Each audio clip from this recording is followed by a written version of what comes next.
सो कहानी के शुरुआत में हमें अकाने दिखाई जाती है जो कि सातो को बोल रही थी कि मैंने काफी मेहनत से खाना बनाया है और तुम्हें खाना बनाते टाइम ना ढंग से खाना चाहिए और टीवी पे ध्यान मत दो। और सातो बोलता है कि हाँ हाँ ठीक है, मैं खा लूंगा कैसे भी। और इस बात पे अकाने गुस्सा हो जाती है और फिर से सातो के ऊपर चिल्लाने लगती है और वहां से चली जाती है। और इसके बाद सातो ना रिंग के बारे में सोचने लगता है जो कि लास्ट एपिसोड में अकाने को काफी ज्यादा पसंद आया था। और इसके बाद हमें स्कूल का सीन दिखाया जाता है जहाँ पे सीसे ना सातो को घर पे चलने के लिए बोलती है और सातो बोलता है कि अच्छा ठीक है, मैं तुम्हारे घर पे चल लूंगा। और ये सुनकर सीसे को काफी ज्यादा अच्छा लगता है और वो ना अपने मेड को कॉल करती है और इसके बाद उसकी मेड ना काफी बड़ी सी कार लेके आती है और वो सभी लोग सीसे के घर पे जाने लगते हैं। और सातो वहाँ पे बोलता है कि रुई तुम ना गाड़ी थोड़ा धीरे चलाना, बट वो लिटरली भाई काफी तेज गाड़ी चलाती है और सातो ना डर जाता है एक तरह से। और इसके बाद सातो घर पे पहुंचता है और सच में सीसे का घर जो था ना भाई वो काफी ज्यादा आलीशान था। और इसके बाद वो सातो के सामने कपड़े चेंज करने लगती है और सातो बोलता है कि तुम्हें कहीं और जाके करना चाहिए, बट सीसे वहीं पे करती है और उससे शर्ट ही नहीं उतर रहा होता और वो ना सातो की मदद मांगती है। और इसके बाद सातो ना उसके कपड़े चेंज कर देता है और इसके बाद ना सीसे ना सातो को खेलने के लिए बोलती है और सातो बोलता है कि आखिरकार हमें क्या खेलना है। और सीसे बोलते हैं कि हम ना डेड वाला गेम खेलेंगे और सातो बोलता है कि क्या कहने की कोशिश कर रही हो तुम। और सीसे बताते हैं कि हम वैम्पायर वाला गेम खेलेंगे और वो बताती है कि वैम्पायर को ना फ्रेश ब्लड पीने में ना काफी ज्यादा अच्छा लगता है। और इसके बाद वो ना सातो के गर्दन पे बाइट करने लगती है और इसके बाद तभी वहाँ पे एक लेडी आती है और वो बोलती है कि आखिरकार तुम दोनों कर क्या रही हो। और वो ना सातो की आंट होती है और वो जैसे सातो को देखते हैं ना वो काफी ज्यादा उसके क्लोज चली जाती है, मतलब कि काफी ज्यादा प्यार करने लगती है और बोलती है कि तुम्हें ना आज डिनर यहीं पे करना होगा, मैंने अपने हाथों से तुम्हारा फेवरेट खाना बनाया है, मतलब कि बनाने वाली थी, बनाई नहीं थी। और सातो बोलता है कि आपको ये करने की जरूरत नहीं है क्योंकि अकाने ने ना ऑलरेडी घर पे खाना बना रखा होगा। और ये सुन के ना आंट को ना काफी ज्यादा गुस्सा आ जाता, मतलब कि मुंह बना लेती है थोड़ा। और तभी सातो बोलता है कि मुझे ना आपसे एक बात करनी है और आंट बोलती है कि अच्छा तुम सन इन लॉ बनने के लिए एकदम रेडी हो गए। और सातो बोलता है कि नहीं ऐसी बात बिल्कुल भी नहीं है और वो बोलता है कि मुझे ना आपकी मदद चाहिए, मुझे ना एक जॉब करना है। और आंट बोलते है कि तुम्हें उसकी क्या जरूरत है, तुम्हारे पास इतने सारे पैसे हैं। और सातो बोलता है कि मुझे वो वाले पैसे बिल्कुल भी नहीं चाहिए, मैं अपनी मेहनत से पैसे इकट्ठे करना चाहता हूँ। और सीसे भी बोलने लगते हैं कि तुम यहाँ पे मेरे साथ खेलने के लिए आए थे बट तुम तो मेरे साथ खेल ही नहीं रहे बिल्कुल भी। और इसके बाद तभी सातो बोलता है कि अच्छा ठीक है, पहले मैं तुम्हारे साथ खेल लेता हूँ। और इसके बाद आंट ना बात करने लगता है कि तुम्हें पता है ना कि आगे चल के तुम्हें क्या करना है, तुम्हें होजो कंपनी को एकदम संभालना है। और साथ ही तुम्हारी मैरिज ग्रैंडपा ने बिना पूछे कर दिया और मुझे सच बता तो काफी ज्यादा बुरा लगा। और सातो बोलता है कि क्या आप उस मैरिज के अगेंस्ट हो। और आंट ना वहाँ पे हाँ बोलती है और आंट बताती है कि कंपनी ना काफी ज्यादा मुसीबत में है और एक लैंग्वेज है जो कि सीखना होगा तुम्हें। और वो ना 3 दिन का टाइम देती है लैंग्वेज सीखने में। और सातो बोलता है कि 1 दिन काफी है। और इसके बाद ना सातो पढ़ाई कर रहा होता है और ये देख के ना अकाने काफी ज्यादा हैरान हो जाती है और बोलते है कि मुझे यकीन नहीं हो रहा कि तुम पढ़ाई कर रहे हो। और सातो बोलता है कि मैं ना एक लैंग्वेज सीखने की कोशिश कर रहा हूँ और अगर मैं सो जाऊंगा ना तो इसको अपने दिमाग में ना अच्छे तरीके से फिट कर सकता हूँ। और अकाने भी सोचने लगते हैं कि आखिरकार ये कैसा बंदा है, क्या क्या चीजें बोलता रहता है। और इसके बाद ना लैंग्वेज देखने लगती है और बोलती है कि तुम्हें सच में ये करना होगा। और सातो बोलता है कि तुम्हें ना इस पे ज्यादा ध्यान नहीं देना चाहिए और ज्यादा चिंता भी नहीं करना चाहिए। और अकाने बोलते हैं कि मैं इसके बारे में सोच भी नहीं रही हूँ, मुझे तुम गुस्सा दिलाते रहते हो हर वक्त पे। और काफी गुस्से में बोली थी उसने ये बात। और स्कूल में ना अकाने और हिमारी ना ये देख के काफी ज्यादा हैरान होता है कि सातो ना सीसे के साथ चला गया और उन दोनों से कुछ बात भी नहीं किया। और इसके बाद सातो ना सीसे को घर पे पढ़ा रहा होता है और सीसे भी ना वहाँ पे काफी ज्यादा एंजॉय कर रही थी सातो के साथ। और साथ ही उसके गर्दन पे बाइट करने लगती है और बोलती है कि मुझे काफी तेज प्यास लगा, मैं एक वैम्पायर हूँ ना। और इसके बाद वो बोलने लगते हैं कि जब से तुम्हारी शादी हुई है ना तब से तुम मेरे को बिल्कुल भी टाइम नहीं देते और इसमें तुम्हारी भी कोई गलती नहीं है, तुम अपने ड्रीम के लिए ये सब कर रहे हो, बट इससे मुझे काफी ज्यादा अकेलापन महसूस होता है। और सातो भी ना इसके लिए माफी मांगता है और सीसे बोलते हैं कि तुम्हें माफी मांगने की जरूरत नहीं है। और सातो बोलता है कि अच्छा ठीक है, अभी मैं तुम्हारे साथ थोड़ा टाइम स्पेंड करने वाला हूँ। और सीसे भी ना इसके बाद उसको ले जाती है और दोनों ना एक साथ सो रहे होते हैं। और सीसे बताते हैं कि तुम्हारे साथ सोने में ना मुझे काफी ज्यादा अच्छा लगता है। और इसके बाद सातो ना घर पे लेट आता है और अकाने पूछती भी है कि आखिरकार तुम लेट क्यों आए थे। और सातो बोलता है कि तुम ना ज्यादा ध्यान मत दो, मुझे कुछ काम था इस कारण मैं थोड़ा लेट हो गया। और वो ज्यादा कुछ बताता नहीं है अकाने को। और अकाने भी ना काफी ज्यादा हैरान होती है इस चीज को लेके। और वो ये सारी बातें ना अपनी ग्रैंडमा को भी बताती है कि सातो ना अब लेट आने लगा है और साथ ही वो मेरा डिनर भी नहीं करता। और ग्रैंडमा भी बोलते हैं कि वैसे देखा जाए ना तो सातो लड़कियों के बीच में काफी ज्यादा पॉपुलर है और क्या उसे कोई लड़की पसंद तो नहीं है ना। और अकाने बताते हैं कि मुझे इसके बारे में ज्यादा कुछ नहीं पता और साथ ही ना तुम्हें उसको दिल की बात भी शेयर करनी चाहिए जैसे कि मैं सातो के ग्रैंडपा के साथ करती हूँ और ये ना तुम दोनों को काफी ज्यादा क्लोज लाने में तुम्हारी मदद करेगा। और अकाने भी शर्माते हुए बोलती है कि नहीं, मुझे उस तरीके से क्लोज नहीं आना सातो के। और इसके बाद स्कूल में ना अकाने फिर से रो रही होती है और बताती है कि सातो ने फिर से मेरे डेट को ठुकरा दिया। और सीसे ही जब अकाने के बगल से जाती है ना तो अकाने ना वो खुशबू नोटिस कर लेती है और सोचती है कि तो सातो की खुशबू है शायद। और इसके बाद वो घर पे ना अकेले बैठी होती है डिनर टेबल पे और सातो आज भी नहीं होता वहाँ पे। और हिमारी को ना अब सातो की थोड़ी फिक्र होने लगती है और वो ना अपनी ग्रैंडमा की बात को याद करती है कि अगर वो तुम्हें पसंद है तो तुम्हें उससे बात करना चाहिए। और इसके बाद हिमारी ना सीसई के घर पे कॉल लगाती है और वो कॉल ना मेड ने उठाया था और अकाने बताती है कि मैं ना सातो की क्लासमेट हूँ और वो बोलती है कि क्या मैं सातो से बात कर सकती हूँ और मेड बताते है कि हाँ 1 मिनट आपको वेट करना होगा इसके लिए। और इसके बाद वो कॉल ना आंट उठाती है और वो बताती है कि अच्छा हम पहली बार आपस में बात कर रहे हैं और मैंने तुम्हारे बारे में ना काफी कुछ सुना है। और अकाने भी ना अपना इंट्रोडक्शन देती है आंट को और आंटी बताती है कि अभी ना वो थोड़ा व्यस्त है, मतलब कि सातो थोड़ा व्यस्त है। और अकाने बताती है कि क्या आप उसको फोन दे सकते हो 1 मिनट के लिए, लेकिन इसके लिए ना आंट सीधा मना कर देती है और वो बोलते है कि तुम्हें ना उतना ज्यादा फिक्र नहीं करना चाहिए, सातो ना थोड़ी देर में घर पे आ जाएगा। और साथ ही ना वो काफी सारी चीजें बोलने लगती है कि फादर ने जबरदस्ती तुम्हारे साथ सातो की शादी की है और एक तरह से सातो को मजबूरन में वो शादी करनी पड़ी और देखा जाए तो तुम उसकी ना एक फेक वाइफ हो। और ये बोल के ना फोन रख देती है और ये सारी बातें सुन के ना अकाने भी काफी ज्यादा हैरान होती है और अकाने को ना थोड़ा बुरा भी लगता है एक तरह से वहाँ पे। और इसके बाद सातो को ना फाइनली जो भी उसने काम किया, काम तो पता नहीं चला बट जो भी उसने काम किया ना उसकी पेमेंट फाइनली उसको मिल जाती है और सातो भी ना काफी ज्यादा खुश होता है। और आंट बताती है कि तुम ना कभी फुर्सत में आना डिनर करने के लिए घर पे। और उसकी बहन भी ना उसको गुड लक बोलती है और सातो फाइनली रिंग खरीद लेता है अकाने के लिए। और अकाने ना घर पे सातो पे काफी ज्यादा गुस्सा होने लगती है और बोलती है क्या कहेगा तुम मेरा कॉल क्यों नहीं पिक कर रहे थे। और वो ना काफी ज्यादा गुस्सा होने लगती है और सातो बोलता है कि माफ करना बट मैं सीसई के घर पे था तो तुम्हें उतना गुस्सा होने की जरूरत नहीं है। लेकिन उसके बाद भी काफी ज्यादा गुस्सा होती है और बोलती है कि मैं तुम्हारी वाइफ हूँ और तुम अपने वाइफ को इस तरह से अकेले तो नहीं छोड़ सकते ना घर पे। और सातो बोलता है कि सीसई को ना थोड़ा अकेलापन महसूस हो रहा था, इस कारण मैं उसके घर पे जा रहा था। और अकाने बोलते है कि अगर ऐसी बात है तो तुम वहीं पे चले जाओ, मैं यहाँ पे अकेले रह लूंगी। और इसके बाद ना गुस्से में जा रही होती है लेकिन तभी सातो उसको रोकता है और वो ना उसको फाइनली रिंग देता है। और वो चीज देख के ना अकाने वहाँ पे काफी ज्यादा हैरान हो जाती है और सोचती है कि तो मैं खरीदने वाली थी ना। और सातो बताता है कि मैं ना यही खरीदने के लिए थोड़ा काम कर रहा था ताकि मैं तुम्हारे लिए खरीद सकूं और मैंने तुमसे ये बात थोड़ी छुपाई थी ताकि मैं तुम्हें सरप्राइज भी दे सकूं। और सातो की बात सुन के और साथ ही उस रिंग को देख के ना वहाँ पे अकाने काफी ज्यादा शर्माने लगती है और वहाँ से भाग जाती है। और इसके बाद वो धन्यवाद भी करती है सातो को और सातो बिना अकाने की तरफ देखते ही रह जाता है।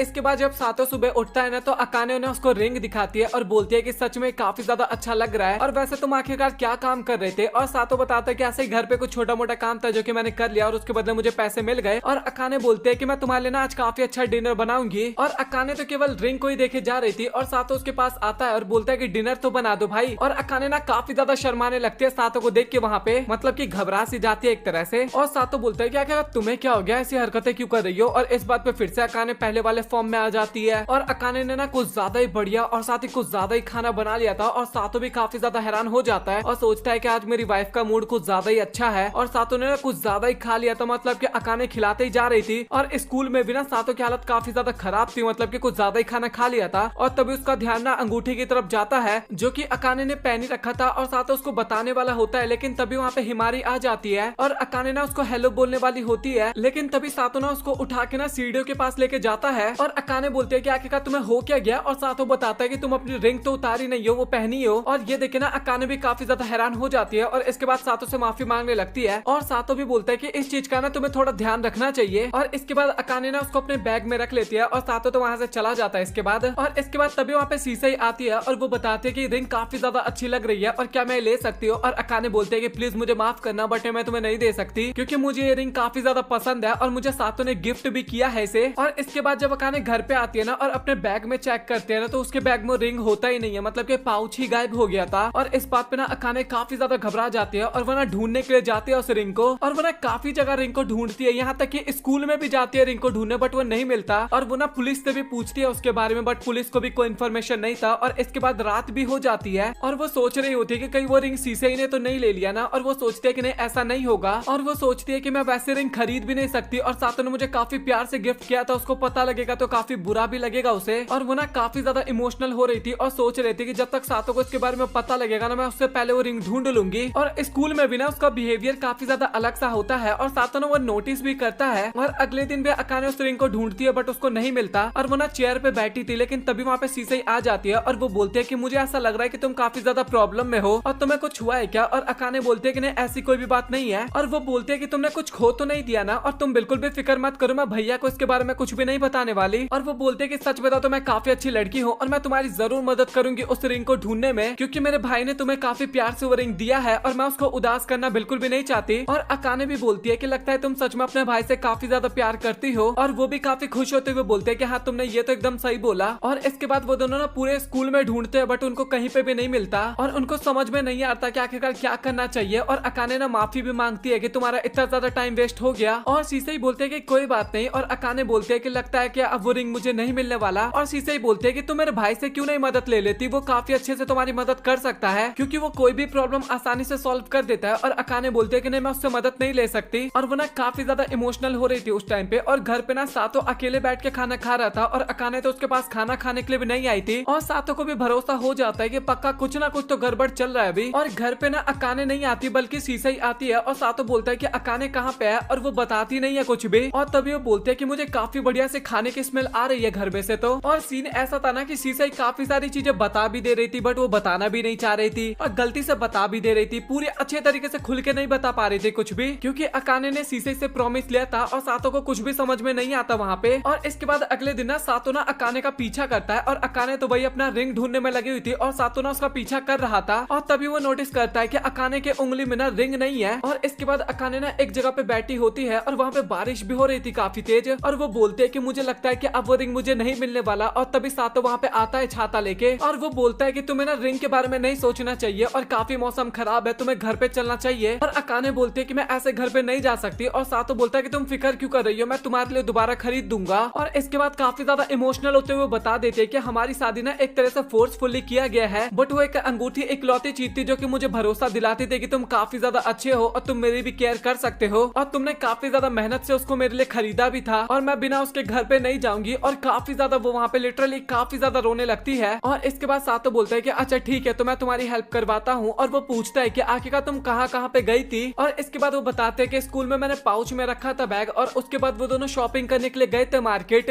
स्कूल के बाद वो दोनों मार्केट गए थे ना शॉपिंग करने। और सातो बोलता है कि अच्छा ठीक है तो हमें वहीं पे जाके एक बार चेक करना चाहिए। और इसके बाद वो दोनों एक कैफे के बाहर जाते हैं और सातो सोचता है कि शायद यहीं कहीं पे होगा। और इसके बाद वो गटर के अंदर अपना हाथ डालता है नाली के अंदर और वहाँ पे लिटरली उसको पर्स मिल भी जाता है। और अकाने सोचती है कि सच में तुमने इसको काफी आसानी से ढूंढ लिया। और सातो बोलता है कि तुम्हें पता है ना कि मैं कितना ज्यादा जीनियस हूँ। और इसके बाद अकाने ना सातो को हक कर लेती है और लिटरली उसको काफी ज्यादा thank you thank you thank you बोलती रहती है और काफी ज्यादा इमोशनल भी हो रही थी उस टाइम पे। और इसके बाद फाइनली सातो उसको अगेन रिंग पहना देता है और अकाने को काफी ज्यादा अच्छा लगता है उसके बाद। और इसके बाद वो दोनों घर जाने लगते हैं और वहीं अपनी छोटी मोटी बातों पे लड़ाई झगड़ा करने लगते हैं। और अगर ये दोनों लड़ाई झगड़ा ना करे तो हमें फिर एपिसोड देखने में मजा कहाँ आता है, आपको पता ही है। बट फिर भी ना अकाने को काफी ज्यादा अच्छा लगता है। और इसके बाद लिटरली भाई इसके बाद आता है असली मजा। कहानी में आता है ट्विस्ट, मतलब कि हमें एक और लड़की दिखाई जाती है। इस लड़की का नाम, इस लड़की के बारे में सब कुछ हमें अगले एपिसोड में पता लगेगा। सातो दिखाया जाता है जो कि एक जगह पे बैठा हुआ था और तभी उसके पास एक लड़की आती है और वो लड़की ना उसके पास आके ना सेनपाई बोलती है और किता से बोलता है कि आखिरकार तुम कौन हो। बट उसको ना उसका चेहरा ना थोड़ा थोड़ा याद आ रहा था और वो बताता है कि जब मैं छोटा था तो मेरे ग्रैंडफादर ने ना मुझे एक पार्टी में भेजा था और मुझे ये फेस ना थोड़ा थोड़ा उसी की तरह लग रहा है। और इसके बाद तभी वो लड़की ना उसको आई लाइक यू बोलती है, मतलब कि सातो को। और इसके बाद ना तभी वो लड़की वहाँ पे सातो को प्रपोज भी कर देती है और सातो भी ना काफी हैरान होता है। और वो लड़की ना काफी ज्यादा चेप होने लगती है और बताती है कि मुझे पता है कि तुमने हिमारी को रिजेक्ट कर दिया है और साथ ही तुम अकाने के साथ रहते हो एक साथ एक ही घर में। और सातो बिना काफी हैरान होकर सोचता है कि आखिरकार इसको इन सभी चीजों के बारे में कैसे पता। और तभी लड़की बताती है क्योंकि मैं आपसे काफी ज्यादा प्यार करती हूँ ना, इस कारण मुझे आपके बारे में सब कुछ पता है। और तभी सातो बोलता है कि तू मुझे सच बताएगी या फिर मैं यहाँ से निकल जाऊँ। और वहाँ पे ना वो लड़की कुछ भी नहीं बोल रही थी और वो उसको बोलती है कि क्या तुम मेरे साथ बाहर घूमने चलना चाहोगे। और सातो बोलता है कि तुम आखिरकार इतनी जल्दी कैसे डिसीजन ले सकती हो। और वो लड़की बताती है कि मुझे तुम्हारे सभी सीक्रेट के बारे में पता है और अगर तुम नहीं मेरी बात मानोगे तो तुम्हें पता है कि तुम्हारे साथ मैं क्या कर सकती हूँ। और इसके बाद तभी सातो ना मना कर देता है कि मैं तुम्हारे साथ कहीं भी नहीं जाने वाला। और ये सुन के ना वो लड़की काफी ज्यादा गुस्सा हो जाती है और सातो के सीक्रेट को ना चिल्लाने लगती है, लोगों को बताने लगती है। और इसके बाद सातो ना उसका मुंह बंद करने की कोशिश करता है। और इस टाइम पे ना वो दोनों ही ना एक दूसरे के काफी ज्यादा क्लोज आ गए थे। और लिटरली भाई वो लड़की ना वहाँ पे सातो को किस करने वाली होती है, लेकिन तभी वहाँ पे शीशा ही आती है और वो ना एक सुपर किक मारती है उस लड़की को और काफी दूर उड़ा के फेंक देती है। और वो लड़की जब शीशा को देखती है ना तो भाई उसको काफी ज्यादा सुंदर लगती है शीशा और एकदम मतलब कि उसमें चेप होने लगती है इसके बाद। और भाई काफी टाइम बकवास करने के बाद ना वो लड़की वहाँ से चली जाती है। और इसके अगले सीन में ना सातो हमें अपनी क्लास में दिखाया जाता है और वो कुछ सोच रहा होता है, लेकिन तभी ना वहाँ पे वो लड़की अगेन आ जाती है सातो के पास। और बाकी लड़के ना वहाँ पे सातो को देख के ना काफी ज्यादा हैरान हो रहे थे कि भाई ये इतना बंदा लकी कैसे हो सकता है। और इसके बाद सातो ना उस लड़की को ना स्कूल टूर करवाने लगता है। और इसके बाद अगेन वो लड़की ना सातो के साथ काफी ज्यादा मजे लेने लगती है, फ्लर्ट करने लगती है। और एक सीन तो ऐसा आता है जब वो सीढ़ियों से सीधा जंप करती है और सातो उसको कैच करता है और वो बताती है कि आप काफी बढ़िया कैच करते हो। और फिर से वो ना सातो के क्लोज आने लगती है, इसी तरीके से काफी ज्यादा फ्लर्ट करती है मतलब की। और वो वो लड़की ना काफी ज्यादा पेटू भी होती है, उसको ना काफी तेज भूख लगता है और इसके बाद वो लोग कुछ खाने के लिए जाते हैं और वो लड़की ना काफी बड़ा बर्गर ना भाई एक ही बार में खा लेती है और ये देखे ना सातों भी वहाँ पे काफी ज्यादा हैरान हो जाता है और इसी के साथ ना वो और भी वहाँ पे काफी ज्यादा बातचीत करते हैं और इसके बाद सातों के घर पे जाती है, मतलब कि लड़की ना सातों का घर देखना चाहती थी और इसलिए ना वो उसके साथ ही घर जाने लगती है और वहाँ पे भी वो दोनों काफी ज्यादा बातचीत करते हैं और अकाने जैसे दरवाजा खोलती है ना तो उस टाइम पे ना वो लड़की ना कुछ ज्यादा ही सातों में चेप हो रही होती है और अकाने भी काफी गुस्से में बोलती है कि आखिरकार मेरी छोटी बहन तुम्हारे साथ कर क्या रही है। और वहाँ पे ना सातों को भी कुछ भी समझ में नहीं आता कि अकाने क्या बोलने की कोशिश कर रही है और तभी हमें पता लगता है कि भाई वो लड़की ना अकाने की छोटी बहन है और उसका नाम ना माओ होता है और माओ ना अकाने को देखने के बाद ना काफी ज्यादा खुश हो जाती है और इसके बाद वो अकाने में जाके चेप होने लगती है और इसके बाद ना दोनों बहनें ना काफी प्यार भरी बातें करने लगते हैं और तभी सातों बोलता है कि मुझे तो लगा था कि जब तुमने स्टोरी बताया था उसमें तुम्हारी छोटी बहन मारी गई। और ये सुनकर ना अकाने भी बोलते हैं कि अच्छा मैंने ऐसा तुम्हें कब बोला। और लिटरली भाई मुझे भी ना ऐसा ही फील हुआ था जब मैंने स्टोरी कवर की थी, अगर आपने प्रीवियस एपिसोड वॉच किया हो तो। और तभी सातों बोलता है कि तुम्हें ने तो बोला था कि तुम्हारी छोटी बहन तुमसे काफी ज्यादा दूर रहती है, इस कारण तुम उसको कभी भी नहीं देख पाती हो और ऊपर से ये बात तुमने काफी ज्यादा उदास होते हुए बोला था, इतना उदास तो मैंने तुम्हें कभी भी देखा भी नहीं था। और तभी माओ बोलते हैं कि अच्छा मेरी बहन ने ये इसलिए बोला होगा क्योंकि मैं हर वक्त पे ट्रैवल करती रहती हूँ और वो मुझे ना कभी मिल नहीं पाती। और सातों को समझ में आ जाता है कि भाई ये दोनों बहनें ना एक नंबर की नौटंकीबाज है। और इसके बाद ना अगेन माओ ना काफी ज्यादा अकाने में चिपकने लगती है और बोलती है कि बहन मैं काफी ज्यादा थक गई हूँ और मुझे ना अभी चार्ज होना है। और भाई कुछ ज्यादा ही अलग तरीका होता है चार्ज होने का और वो तरीका तो मैं आपको फिलहाल तो नहीं बता सकता और शायद इमेज भी नहीं दिखा सकता। और ये सब चीजें देख के ना सातों भी वहाँ पे काफी ज्यादा हैरान होता है और सोचता है कि सच में लड़की पागल वागल है क्या। और इसके बाद ना माओ ना कमरा देखने के लिए जाती है, उनका मेन कमरा बेडरूम वाला, और वहाँ पे ना वो लोग एक ही बेड देख के ना काफी ज्यादा हैरान हो जाते हैं और बोलते हैं कि आप ये तो बिल्कुल भी मत कहना कि आप दोनों एक ही साथ सोते हो। और अकाने भी ना वहाँ पे काफी ज्यादा शर्माने लगती है और माओ ना इससे समझ जाते हैं कि हाँ भाई जो मैं सोच रही हूँ वो एकदम सही है। और इसके बाद ना माओ काफी ज्यादा रोने लगती है एक साइड में बैठ के और बोलती है कि तुमने मेरी बड़ी बहन को काफी ज्यादा परेशान किया होगा और तुमने पता नहीं क्या वो सब भी कर लिया होगा और इस कारण मैं तुम्हें बिल्कुल भी नहीं छोड़ने वाली अब। और वो सच में उस टाइम पे काफी ज्यादा गुस्सा हो रही थी और अकाने बोलते हैं कि तू पागल वागल है क्या, हमारे बीच में ऐसा कुछ भी नहीं हुआ, हम काफी ज्यादा गैप बना के सोते हैं और मुझे ग्रैंडमा की वजह से यहाँ पे रहना पड़ता है, नहीं तो मैं यहाँ पे रहना भी नहीं चाहती हूँ एक तरह से। और इसके बाद माओ को लगता है कि अच्छा अभी तक अकाने और सातों ने नहीं किया बट फ्यूचर में तो वो सब चीजें कर सकते हैं ना ये दोनों। और वो डिसाइड करते हैं कि आज से ना मैं हमेशा तुम दोनों के साथ सोने वाली हूँ ताकि तुम दोनों कुछ ना कर सको। और सातों बोलता है कि मैं तुम्हें अपने घर पे रहने भी नहीं दूंगा और तुम मेरे साथ सोने की बात कर रहे हो, मतलब कि हमारे साथ सोने की बात कर रही हो। और माओ ना इसके बाद अपनी बहन को मनाने लगती है कि मैं ना तुम्हारे साथ ही सोऊंगी और तुम्हें बिल्कुल भी परेशान नहीं करूंगी, मतलब थोड़ा मस्का लगाने लगती है। और माओ को ना इसके बाद काफी ज्यादा भूख लगती है और वो बोलती है कि सिस्टर मुझे कुछ खाने का मन कर रहा है। और इसके बाद ना अकाने को भी याद आता है और वो ना कुछ बनाने के लिए फ्रिज खोलने के लिए जा रही होती है, चेक करने के लिए क्या बना सकते हो। और लिटरली भाई फ्रिज के अंदर ना उस टाइम पे शीशा ही थी और वो ना एकदम जम चुकी थी, मतलब कि लिटरली बर्फ बन चुकी थी वो उस टाइम पे फ्रिज के अंदर। और ये देख के ना वहाँ पे सभी लोग काफी ज्यादा डर जाते हैं कि भाई इतने टाइम से कोई फ्रिज के अंदर कैसे रह सकता है। और इसके बाद सातों जब सीसाई के पास जाता है ना तभी सीसाई बोलते हैं कि तुम ना मेरे हार्ट पे मसाज कर दो, मुझे काफी ज्यादा अच्छा लगेगा। और इसके बाद फाइनली थोड़े टाइम बाद सीसाई ठीक हो जाती है काफी ज्यादा नौटंकी करने के बाद। और सातों बोलता है कि आखिरकार तुम फ्रिज के अंदर क्यों छिपी हुई थी। और सीसाई बताती है कि मैं ना अकानो के हाथ का कुछ खाना चाहती थी और जब मैं फ्रिज के अंदर गई ना तो मैं उसी के अंदर फंस गई। और माओ जब सीसाई को देखते हैं तो अगेन वो ना वहाँ पे काफी ज्यादा खुश हो जाती है और इसके बाद फिर से उसके कुछ ज्यादा ही चिपकने लगती है। और इसके बाद सीसाई ना अपने भाई के पीछे जाके छिप जाती है और वो बोलने लगती है कि आखिरकार ये लड़की आपको ब्रदर क्यों बुला रही है, मतलब कि बिग ब्रदर, क्योंकि आपको बिग ब्रदर तो केवल मैं ही बुला सकती हूँ और मेरे अलावा ये अधिकार और किसी के पास नहीं है। और सीसाई ना वहाँ पे सच में काफी ज्यादा जेलसी हो गई थी और इस कारण वो सीधा माओ को चैलेंज कर देती है और वो बोलते हैं कि जो भी ये चैलेंज जीतेगा ना साथों उसका बिग ब्रदर बन जाएगा इसके बाद। और इसके बाद सबसे पहले माओ साथों के पास जाती है और वो उस पर ट्राई करने की कोशिश करती है और वो बोलते हैं कि बिग ब्रदर अगर तुम मुझे अपनी छोटी बहन बना लेती हो, मतलब कि माओ को, तो मैं तुम्हारे लिए कुछ भी करने के लिए तैयार हूँ और मैं आपको काफी ज्यादा अच्छा फील करवाने की भी कोशिश करूंगी। और सच में भाई मैं ये लाइनें सुन के ना काफी ज्यादा हैरान हुआ था, एक तरह से मैंने काफी सारी चीजें यहाँ पे कट भी किया एक तरह से आपको बताऊं तो। और ये सारी चीजें देख के ना अकाने भी वहाँ पे काफी ज्यादा हैरान हो जाती है और वो ना इसके बाद माओ को ना पीछे खींच लेती है सातों से और बोलती है कि तू पागल वागल है क्या, किस तरीके की बातें कर रही है। और सातों को भी ना बिल्कुल भी अच्छा नहीं लगता क्योंकि एक बहन ऐसी हरकतें तो बिल्कुल भी नहीं करती और वो ना 0 पॉइंट देता है माओ को। और इसके बाद बारी ना सीसाई की आती है और सीसाई अपना कुछ करने वाली होती है लेकिन उससे पहले ना वो नीचे गिर जाती है और ये चीज देख के ना सभी लोग वहाँ पे काफी ज्यादा हैरान हो जाते हैं। और इसके बाद ना वो काफी ज्यादा इमोशनल हो जाती है और इमोशनल होने के बाद अपने भाई की तरफ देखने लगती है और इसके बाद ना वो सातों को भैया करके बुलाती है और ये सुन के ना सातों को भी काफी ज्यादा इमोशनल फील होता है और सातों ना उसको विनर डिक्लेयर कर देता है 100 मार्क्स देता है, उसको गोद में उठा लेता है। मतलब कि सबना सीसई का प्लान था एक तरह से। आपको मैं स्टार्टिंग का बता दूं, गिरने वाला सीन जो था। और इसके बाद सीसई ना माओ की तरफ देख के ना उसको जेलसी फील भी करवाती है और माओ को भी ना काफी ज्यादा अच्छी लगती है सीसई। और सीसई ना एक तरह से सभी को ना काफी ज्यादा बढ़िया कैरेक्टर लगती है, एनिमे के अंदर भी और बाहर भी। मुझे तो पसंद है, आप लोग अपना बताओ। और इसके बाद माओ ना सीसई का देख के ना अपनी बहन से बोलती है कि दीदी आप मुझे भी तो किसी करो। और अकाने भी सोचते हैं कि भाई ये लड़की एकदम नौटंकी है। और इसके बाद ना वो उसको लेके जाते हैं दूसरे कमरे में। और इसके बाद हमें माओ की रियलिटी पता लगती है। और वो ये सब ड्रामा इसलिए कर रही थी क्योंकि वो ना सातों को एक तरह से चेक कर रही थी कि वो अकाने के लिए सही है भी या फिर नहीं, अकाने के लिए परफेक्ट लड़का है भी या फिर नहीं। और इस लेवल को ना वो और भी ज्यादा क्रॉस करने वाली थी। अभी तो केवल फ्लर्टिंग कर रही थी, लेकिन अभी वो काफी आगे जाने वाली थी। और ये सुन के ना अकाने भी काफी ज्यादा हैरान हो जाती है। अब मैं ऐसा क्यों बोल रहा हूँ आगे आपको पता लगेगा। और माओ ना वहाँ पे सीधा बोलती है कि मैं चेक करना चाहती हूँ सातों बढ़िया या फिर नहीं, इसके लिए ना मैं उसके साथ शादी कर लेती हूँ। और ये सुन के ना अकाने भी काफी ज्यादा हैरान हो जाती है और वो ना उसको समझाने लगती है। लेकिन माओ ना उसकी बात भी ना उसकी बात बिल्कुल भी नहीं सुनती। और लिटरली आप लोग मानोगे नहीं, अकाने ना इस बात के लिए मान जाती है। वो ना सीसई के प्लान में ना उसका साथ देने वाली थी। और इसके बाद हमें सातों दिखाया जाता है जो कि नहा रहा होता है। और तभी ना वहाँ पे माओ आ जाती है और उसने लिटरली वहाँ पे कपड़े भी नहीं पहन रखे थे। और सातों को भी ना वहाँ पे काफी ज्यादा शर्म आ रहा था और वो ना माओ की तरफ ना बिल्कुल भी देखने की कोशिश नहीं कर रहा था। लेकिन माओ सच में सातों में ना कुछ ज्यादा ही चेप हो रही थी और वो सीधा वहाँ पे बोल देती है कि बिग ब्रदर क्यों ना हम दोनों शादी कर ले, काफी बढ़िया रहेगा। और सातों भी बोलता है कि तू पागल वागल है, तेरे अंदर दिमाग है या फिर नहीं है। और इसके बाद वो बताने लगता है कि ग्रैंडमा और ग्रैंडपा केवल यही तो चाहता है कि हमारे दोनों परिवार एक हो जाए। अब उसके लिए चाहे अकाने हो या फिर मैं हूँ, बात तो एक ही है एक तरह से। और सच बता रही हूँ, मेरे साथ शादी करने के बाद तुम्हें भी काफी ज्यादा अच्छा लगेगा। और वो ना सातों के काफी ज्यादा क्लोज जाने लगती है ताकि सातों मान जाए। बट अपना सातों भाई लॉयल बंदा था।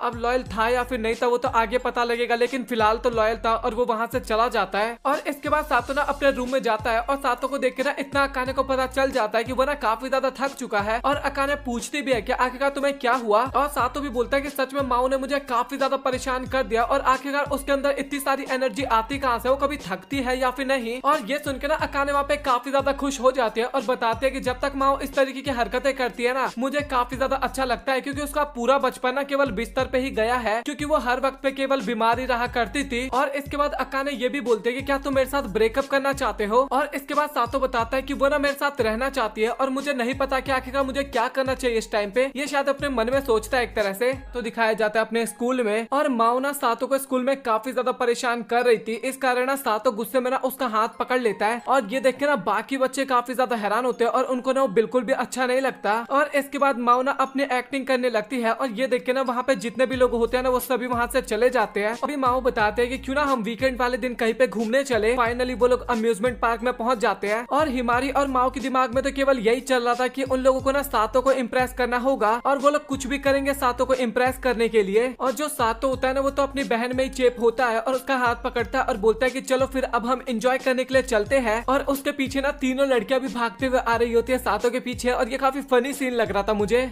इसी तरीके से ना वो लोग काफी ज्यादा एंजॉय करते हैं वहाँ पे। अम्यूजमेंट पार्क में आप सभी को पता है झूला झूलने के लिए जाते हैं, काफी डिफरेंट तरीके के झूले होते हैं। और वो सभी लड़कियां वहाँ पे अपने साथों के साथ सभी झूलों पे मजे कर रही थी। और उसी टाइम में ना एक मोमेंट ऐसा आता है जहाँ पे सातों और अकाने दोनों को अकेला टाइम स्पेंड करने का मौका मिलता है। और वो काफी बड़ा सा झूला नहीं होता जो गोल गोल घूमते हैं, भाई उस झूले का भी मुझे फिलहाल नाम याद नहीं आ रहा। उस झूले पे झूल रहे थे और अकाने को देख के ऐसा फील हो रहा था कि उसको ना वहाँ पे डर लग रहा था। और सातों बोलता है कि अच्छा ठीक है, अगर तुम्हें डर लग रहा है तो तुम मेरा हाथ पकड़ सकती हो। और ये सुन के ना अकाने भी काफी ज्यादा शर्मा जाती है और स्टार्टिंग में तो मना करते हैं वो हाथ पकड़ने के लिए। तो ऐसा करता है सातों ना उसके बगल में ही जाके बैठ जाता है। और ये देखिए अकाने काफी ज्यादा शर्माने लगती है और अगेन सातों अपना हाथ आगे बढ़ाता है और फाइनली अकाने ना उसका हाथ पकड़ लेती है। और इसी तरीके से वो लोग राइड को एंजॉय करते हैं। और नीचे उतरने के बाद ना हिमारी अकाने से पूछती है कि आखिरकार तुमने राइड में सातों का हाथ क्यों पकड़ रखा था। और ये सुनने के बाद तो अकाने वहाँ पे काफी ज्यादा डर जाती है और वो बहाना मारने लगती है कि मुझे सातों का हाथ पकड़ने की जरूरत नहीं थी, सातों को डर लग रहा था इस कारण उसने मेरा हाथ पकड़ा। इस तरीके की बातें करने लगती है। और इसके बाद तभी माओ बोलते हैं कि अच्छा ठीक है तो फिर हम अपने अगले राइड पे चलते हैं। और सातों सोच रहा था कि भाई आखिरकार इन लोगों को क्या हो गया है, थोड़ा ब्रेक भी तो लेना चाहिए ना, ये लोग तो ब्रेक ले ही नहीं रहे। और ऐसा नहीं है कि सातों का केवल अकाने के साथ ही एक मूवमेंट बनता है राइड के ऊपर, बल्कि सातों का ना सभी लड़कियों के साथ थोड़ा थोड़ा मूवमेंट बनता है। सभी लड़कियों के साथ वो अकेले एंजॉय करता है राइड पे। किस्मत हो तो सातों की तरह, भाई हमारी किस्मत कहाँ है ऐसी। बट मुझे बाकी लोगों का उतना ज्यादा इंपॉर्टेंट नहीं लगा ना, इस कारण मैंने उनको उतना ज्यादा एक्सप्लेन नहीं किया। और इसके बाद फाइनली वो सभी लोग ना हॉन्टेड हाउस के सामने चले जाते हैं और वहाँ पे ना भाई सभी लोग काफी ज्यादा एक्साइटेड थे उसके अंदर जाने के लिए।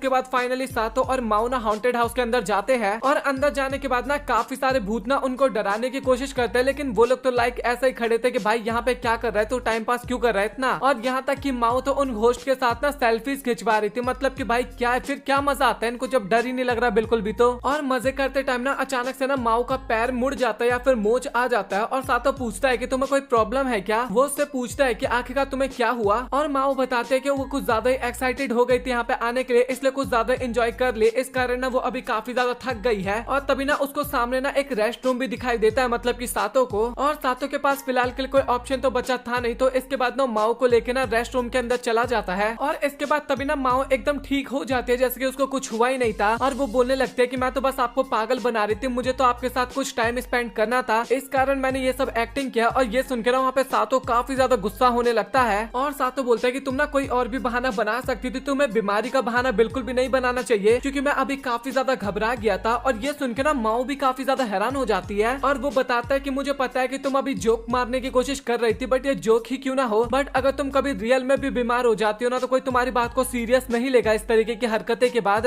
और इसके बाद माओ ना मूड को शांत करने के लिए ना वहाँ पे थोड़ा बच्चों की तरह हरकतें करने लगता है, कूदने लगती है, लेकिन तभी वो अचानक से गिरने वाली होती है नीचे, और तभी सातो उसको पकड़ लेता है और सातो ना अगेन उसको समझाने लगता है कि तुम ना इस तरीके की हरकतें दोबारा मत करना। और माओ को भी ना अपनी गलती का एहसास हो जाता है और इसके बाद वो ना सातो से माफी मांगने लगती है। और तभी सीन कट होता है और हमें घर का सीन दिखाया जाता है जहाँ पे अकाने, माओ और सातो होते हैं, और सातो ना अपने बेडरूम में सो रखा होता है और उसको तो लग रहा था कि उसके बगल में अकाने है, बट लिटरली भाई वो माओ होती है जो कि एक नाइट सूट पहन रखी थी वहाँ पे। और अगेन सातो वहाँ पे माओ को देखता है ना तो उसको ना एक और किसी लड़की की याद आ जाती है जिसकी शकल ना माओ की तरह मैच हो रहा था। और इसके बाद ना वो उसके बारे में बताने लगता है कि तुम्हारी शकल का ही ना एक लड़की थी एलिमेंट्री स्कूल में, और वो पूछता है कि क्या वो तुम ही तो नहीं हो ना। और तभी माओ भी रियल में बताते हैं कि हाँ मैं वही लड़की हूँ। और इसके बाद अगेन वो अपनी फीलिंग्स के बारे में ना सातो को बताने लगती है, और मैं सच बता रहा हूँ भाई ये कोई टेस्ट वेस्ट नहीं ले रही सातो का, इसको भी ना सातो काफी ज्यादा पसंद है, इसलिए अपनी बहन का पत्ता काटने की कोशिश कर रही है। और अकाने काफी ठहरी भोली और उसको कुछ पता नहीं चल रहा है इसके बारे में। और इसी तरीके से ना उनके बीच में ना काफी ज्यादा बातचीत होती है और माओ ना कुछ ज्यादा क्लोज आ गई थी सातो के, और वो कुछ करती उससे पहले ही तभी वहाँ पे अकाने भी आ जाती है। और ये देख के सबसे पहले तो वो काफी ज्यादा हैरान होते हैं कि आखिरकार ये सभी लोग यहाँ पे कर क्या रहे हैं। और इसके बाद वो इतना ज्यादा गुस्सा हो जाते हैं ना कि दोनों को धक्के मार के ना घर से बाहर निकाल देती है। और सातो बोलता है कि तुम्हें ना फिक्र करने की जरूरत नहीं है, बाहर बात कर देते हैं, मेरे पास एक एक्स्ट्रा की है जिसकी मदद से ना हम घर के अंदर जा सकते हैं। और इसके बाद ना दोनों ही घर के अंदर जाने लगते हैं। और घर के अंदर जाने के बाद पहले अपनी माँ अपनी वही पुरानी हरकतों पे आती है, मतलब कि उल्टा सीधे काम करना। और उल्टी सीधी हरकतें करने के बाद ना अचानक से लिटरली भाई वो वहाँ पे रोने लगती है और वो बोलती है कि मेरी बड़ी बहन जो है ना वो मुझसे काफी ज्यादा नफरत करती है और मुझे पता है कि अब वो मुझसे बिल्कुल भी बात नहीं करेगी। और ये चीज देख के ना सातो भी काफी ज्यादा हैरान होता है। और इसके बाद वो ना प्यार से उसको समझाने भी लगता है कि तुम्हें ना इतना ज्यादा सीरियस होने की जरूरत नहीं है, क्योंकि अकाने तो मेरे ऊपर रोज गुस्सा होती है बट मैं ज्यादा ध्यान नहीं देता उसके ऊपर। और इसके बाद अकाने ना और भी काफी ज्यादा रोने लगती है। और इसके बाद ना वो दोनों ही सोने के लिए जाते हैं और तभी सातो को रियलाइज होता है कि अकाने की तबीयत काफी ज्यादा खराब हो गई, मतलब कि कुछ ज्यादा ही तबीयत खराब है उसकी। और सातो उससे पूछता भी है कि तुम ठीक तो हो ना। और माओ बोलते कि ज्यादा प्रॉब्लम की बात नहीं है, मेरी मेडिसिन जो थी ना वो तुम्हारे कमरे में रह गया, एक रात की तो बात है, सुबह तक एकदम ठीक हो जाऊंगी मैं और सुबह मैं मेडिसिन भी ले लूंगी। और अभी ना माओ की तबीयत और भी ज्यादा खराब होने लगी थी और सातो थोड़ा घबराने भी लगा था। और इसके बाद सातो एम्बुलेंस को कॉल करता है और माओ को उठा के जैसे अकाने को लेके गया था हॉस्पिटल वैसे लेके जाने लगता है हॉस्पिटल, बट इस बार पैदल नहीं जाता मैं आपको बता दूं। और इसके बाद सातो ना उसको हॉस्पिटल में एडमिट करके ना वहाँ से जा रहा होता है। और तभी माओ बोलते है कि प्लीज तुम ये वाली बात ना मेरी बहन को मत बताना। और सातो बोलता है कि तुम ना बिल्कुल भी फिक्र मत करो, मुझे अकाने पे भरोसा है और वो तुम्हें देखने के लिए ना जरूर हॉस्पिटल में आएगी। और माओ भी ना काफी ज्यादा इमोशनल हो जाती है और बताती है कि मेरी बड़ी बहन ना काफी ज्यादा काइंड है और मैं नहीं चाहती कि वो मेरी और भी ज्यादा फिक्र करे, और इस कारण मैं नहीं चाहती कि वो मुझसे मिलने के लिए आए यहाँ पे। और ये सुनकर ना सातो भी डिसाइड करता है कि वो ना माओ के बारे में ना अकाने को नहीं बताएगा कुछ भी।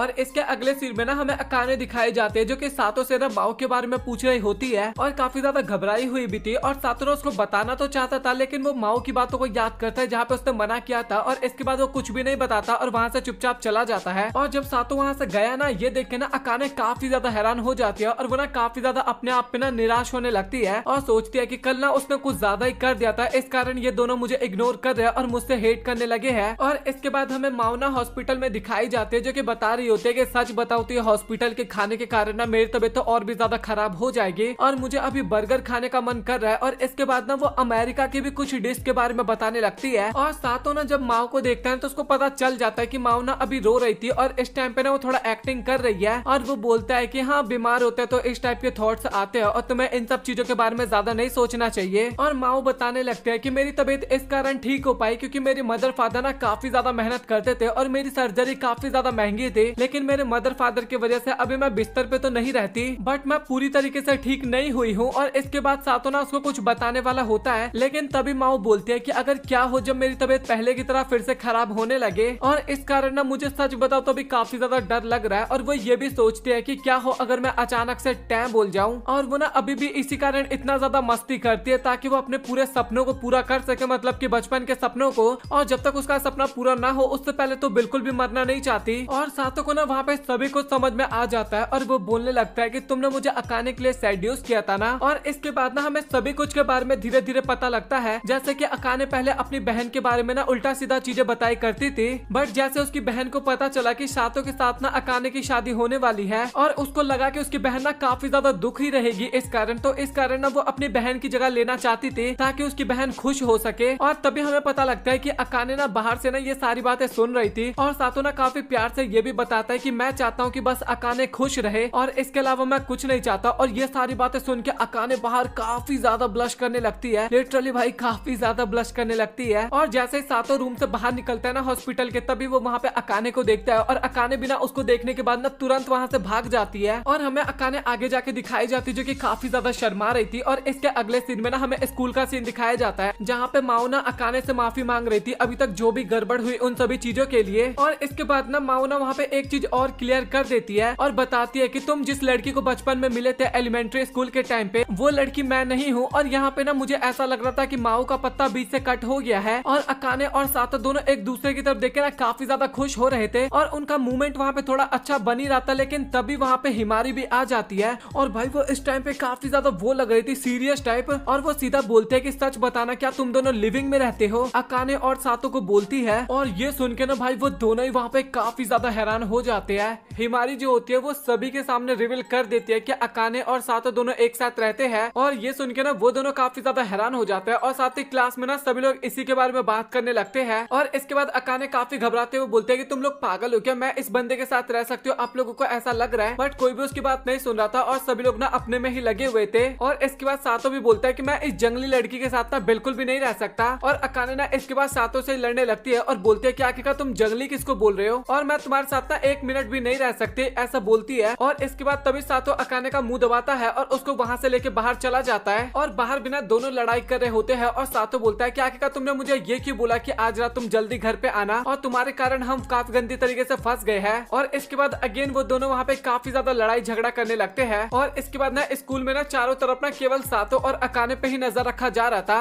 और सीसे भी बोलते हैं कि भैया आप बिल्कुल भी फिक्र मत करो, 75,000 दिन बाद ना ये लोग भूल जाएंगे आपके बारे में सब कुछ। और सातों बोलता है कि मतलब कि 200 साल बाद। और वो बोलता है कि इतने टाइम तक आखिरकार जिंदा कौन रहेगा। और तभी सीसे बोलते हैं कि आप दोनों ना एक कहानी बन जाओगे इसके बाद तो। और इसके बाद सीसे और सातों ना दोनों घर जा रहे होते हैं और लिटरली अभी तक ना सभी बंदे ना उसके पीछा कर रहे थे, सातों का पीछा कर रहे थे और थोड़ा प्रूफ्स कलेक्ट करने की कोशिश कर रहे थे सातों के खिलाफ। और सीसे ही बोलते हैं कि मेरे पास एक काफी अच्छा प्लान है, आप ना मेरे घर पे चल लीजिए, वहाँ पे आपको 3 टाइम का खाना मिल जाएगा और साथ ही मेरे साथ सोने का भी मौका मिल जाएगा। और सातों बोलता है कि मैं ऐसा नहीं कर सकता, मैं अपने घर पे जाना चाहूंगा क्योंकि ग्रैंडपा काफी ज्यादा नजदीक है और अगर उन्हें पता लग जाएगा कि मैं घर पे नहीं हूँ तो काफी प्रॉब्लम हो सकती है। और इसके बाद तभी सातों बोलता है कि तुम्हारे पास कोई प्लान है क्या। और सीसे बोलते हैं कि अभी आप मुझे उठाओ और यहाँ से ना काफी स्पीड में भाग लो। और सातों बोलता है कि ज्यादा अच्छा प्लान तो नहीं है, लेकिन उसके बाद भी ना सीसे को उठाता है और जल्दी से बस के अंदर चढ़ जाता है और बाकी बंदे तो उन्हें देखते ही रह जाते हैं। और इसके बाद वो लोग ना बस से लास्ट स्टॉप पे आ जाते हैं और अब तो अगला बस भी कल आने वाला था और साथ ही फोन में नेटवर्क भी नहीं आ रहा था उस टाइम पे। और सातों बोलता है कि अभी हमें पैदल यहाँ से घर जाना होगा। इसके बाद तभी वहाँ पे रुई कार लेके आ जाती है और वो बोलती है कि मैडम आपके घर जाने का टाइम हो गया। और सातों बोलता है कि आखिरकार तुम्हें ये कैसे पता चला कि हम यहाँ पे हैं। और रुई बताती है कि सीसे मैडम के शरीर पे एक ट्रांसमीटर लगा हुआ है, उसकी मदद से हमें पता लग गया कि आखिरकार वो अभी कहाँ पे है। और इसके बाद वो सीसे को बिठा लेती है और सातों को ना वहीं पे छोड़ के भाग जाती है और सातों बिना उसके पीछे भागते रहता है। और घर पे बिना दोनों मतलब कि अकाने और सातों बात कर रहे होते हैं कि अभी हम क्लास भी अच्छे से नहीं जा पा रहे हैं और क्लास के अंदर ना किसी को शकल भी नहीं दिखा पा रहे, मतलब कि चारों तरफ ना केवल अभी उन्हीं की बातें चल रही थी उस टाइम पे। और शीशे जो थी ना वो वहाँ पे खाना खा रही थी और बोलते कि सच में राइस तो खाने में काफी ज्यादा अच्छा है। और सातो भी बोलते है कि तू पागल है क्या, हम इतनी बड़ी प्रॉब्लम में और तुझे खाने की पड़ी है। और इसके बाद तभी अचानक से ना उन्हें ऊपर आवाज आता है और एक कमरे में ना बिस्तर के ऊपर कोई होता है और अकाने तो लिटरली भाई उसको मारने के लिए जा रही थी और सातो ना उसको रोकता है और बोलता है कि तुम ये क्या कर रहे हो, पागल वागल हो क्या। और वही छीना झपटी में ना दोनों नीचे गिर जाते हैं। और पोजीशन तो आपको पता ही होगा अगर आप एनिमे देखते हो तो लड़की नीचे होती है, लड़का ऊपर होता है। और तभी वहाँ पे माओ आ जाती है और वो बोलते हैं कि आप दोनों यहाँ पे क्या कर रहे हो, और दोनों की ना पिक्चर्स क्लिक करने लगती है। और तभी अकाने बोलते हैं कि तुम पागल हो क्या, सातो बस मेरे ऊपर गिर गया था, उसको काफी दूर फेंक के बोलती है। और इसके बाद सातो में पूछता है कि आखिरकार तुम माओ कमरे में कैसे आ गई बिना बताए, मतलब कि नीचे से तो नहीं आई थी तुम। और माओ ना इसके बारे में बताने से मना कर देती है। और तभी वो ना हिमारी को भी वहाँ पे लेके आती है और इसके बाद वो सभी लोग ना मिलकर आपस में बात करने लगते हैं, जहाँ पे हिमारी ना सबसे पहले माफी मांगती है और वो बोलती है कि मुझे ना क्लास में इस तरीके से लोगों के सामने ये नहीं बोलना चाहिए था। और हिमारी बोलती है कि मैंने तुम्हें प्रॉब्लम में लाया तो प्रॉब्लम से बाहर भी मैं ही निकालूंगी, और मुझे बताओ कि आखिरकार मुझे अब क्या करना है। और सातो ना इसके बाद माफी मांगने लगता है हिमारी से और बोलता है कि मुझे माफ करना, मैंने तुम्हें इसके बारे में नहीं बताया कि मैं और अकाने दोनों एक साथ रहते हैं। और हिमारी बोलते हैं कि हाँ ये तो तुमने सही बोला, ये तुम्हें पहले बता देना चाहिए था। और इसके बाद वो लोग सोचने लगता है कि आखिरकार वो लोग इस प्रॉब्लम को किस तरीके से ठीक कर सकते हैं। और अकाने ने थोड़ा बहुत ये भी बताते हैं कि मुझे कैसे शक हुआ तुम्हारे ऊपर, क्योंकि तुम दोनों से ना एक ही शैम्पू की स्मेल आती थी और सातो को ना इस घर के बारे में सब कुछ पता था। जैसे कि लास्ट एपिसोड में आपने देखा था कि कैसे टिश्यू पेपर उसने निकाल के दे दिया था अकाने को काफी आसानी से। और लिटरली इसके बाद ना काफी सारी चीजें बता देते हैं, मतलब कि होजो फैमिली के बारे में भी बता देती है। और साथ ही तुम दोनों ने मजबूरन में शादी किया है इसके बारे में बता देते, मतलब कि इन सभी चीजों के बारे में उसको पता था। और सातो भी सोच रहा होता है कि हिमारी सच में काफी ज्यादा जीनियस है और इससे तो हम ये बात बिल्कुल भी नहीं छिपा सकते थे। और इसके बाद ना सातो प्रॉपर रीजन बता देता है क्या रीजन था जिस कारण उन दोनों को शादी करना पड़ा। और हिमारी बोलती है कि बट तुम दोनों तो एक दूसरे को प्यार करते नहीं, तो आखिरकार तुमने शादी कैसे कर लिया। पर तुम उसके बिल्कुल भी फिक्र मत करो, हम सब कुछ एकदम क्लियर कर देंगे। और इसके बाद तभी माओ बोलते हैं कि अभी हम बैठक कर रहे हैं कि आखिरकार इस अफवाह को हम कैसे खत्म कर सकते हैं। और शीशे एक प्लानिंग बताती है और उसके प्लानिंग तो आप लोगों को भी पता ही है किस लेवल की होगी। और इसके बाद हिमारी बताने लगता है कि अकाने और सातो को लेके एक अफवाह फैल रही है और क्यों ना हम एक दूसरी अफवाह भी फैला देते हैं जिस कारण पुरानी अफवाह के बारे में सब लोग भूल जाए। और इसके अगले दिन ना सातो और शीशे दोनों एक साथ स्कूल में चल रहे होते हैं और सभी लड़कियां ना शीशे को देख के ना उसको काफी ज्यादा क्यूट बोल रही थी। और इसके बाद सातो बताने लगता है कि हिमारी का प्लान था कि सातो की ना कोई और गर्लफ्रेंड होगी, ये उनका एक अफवाह होने वाला था। और सातो बताता है कि बट शीशे तो वैसे ही मेरे काफी ज्यादा क्लोज है, वो मेरी छोटी बहन है। बट शीशे को तो वो प्लान काफी ज्यादा अच्छा लगता है और वो बोलते है कि भैया मैं आपको किस कर सकती हूँ क्या।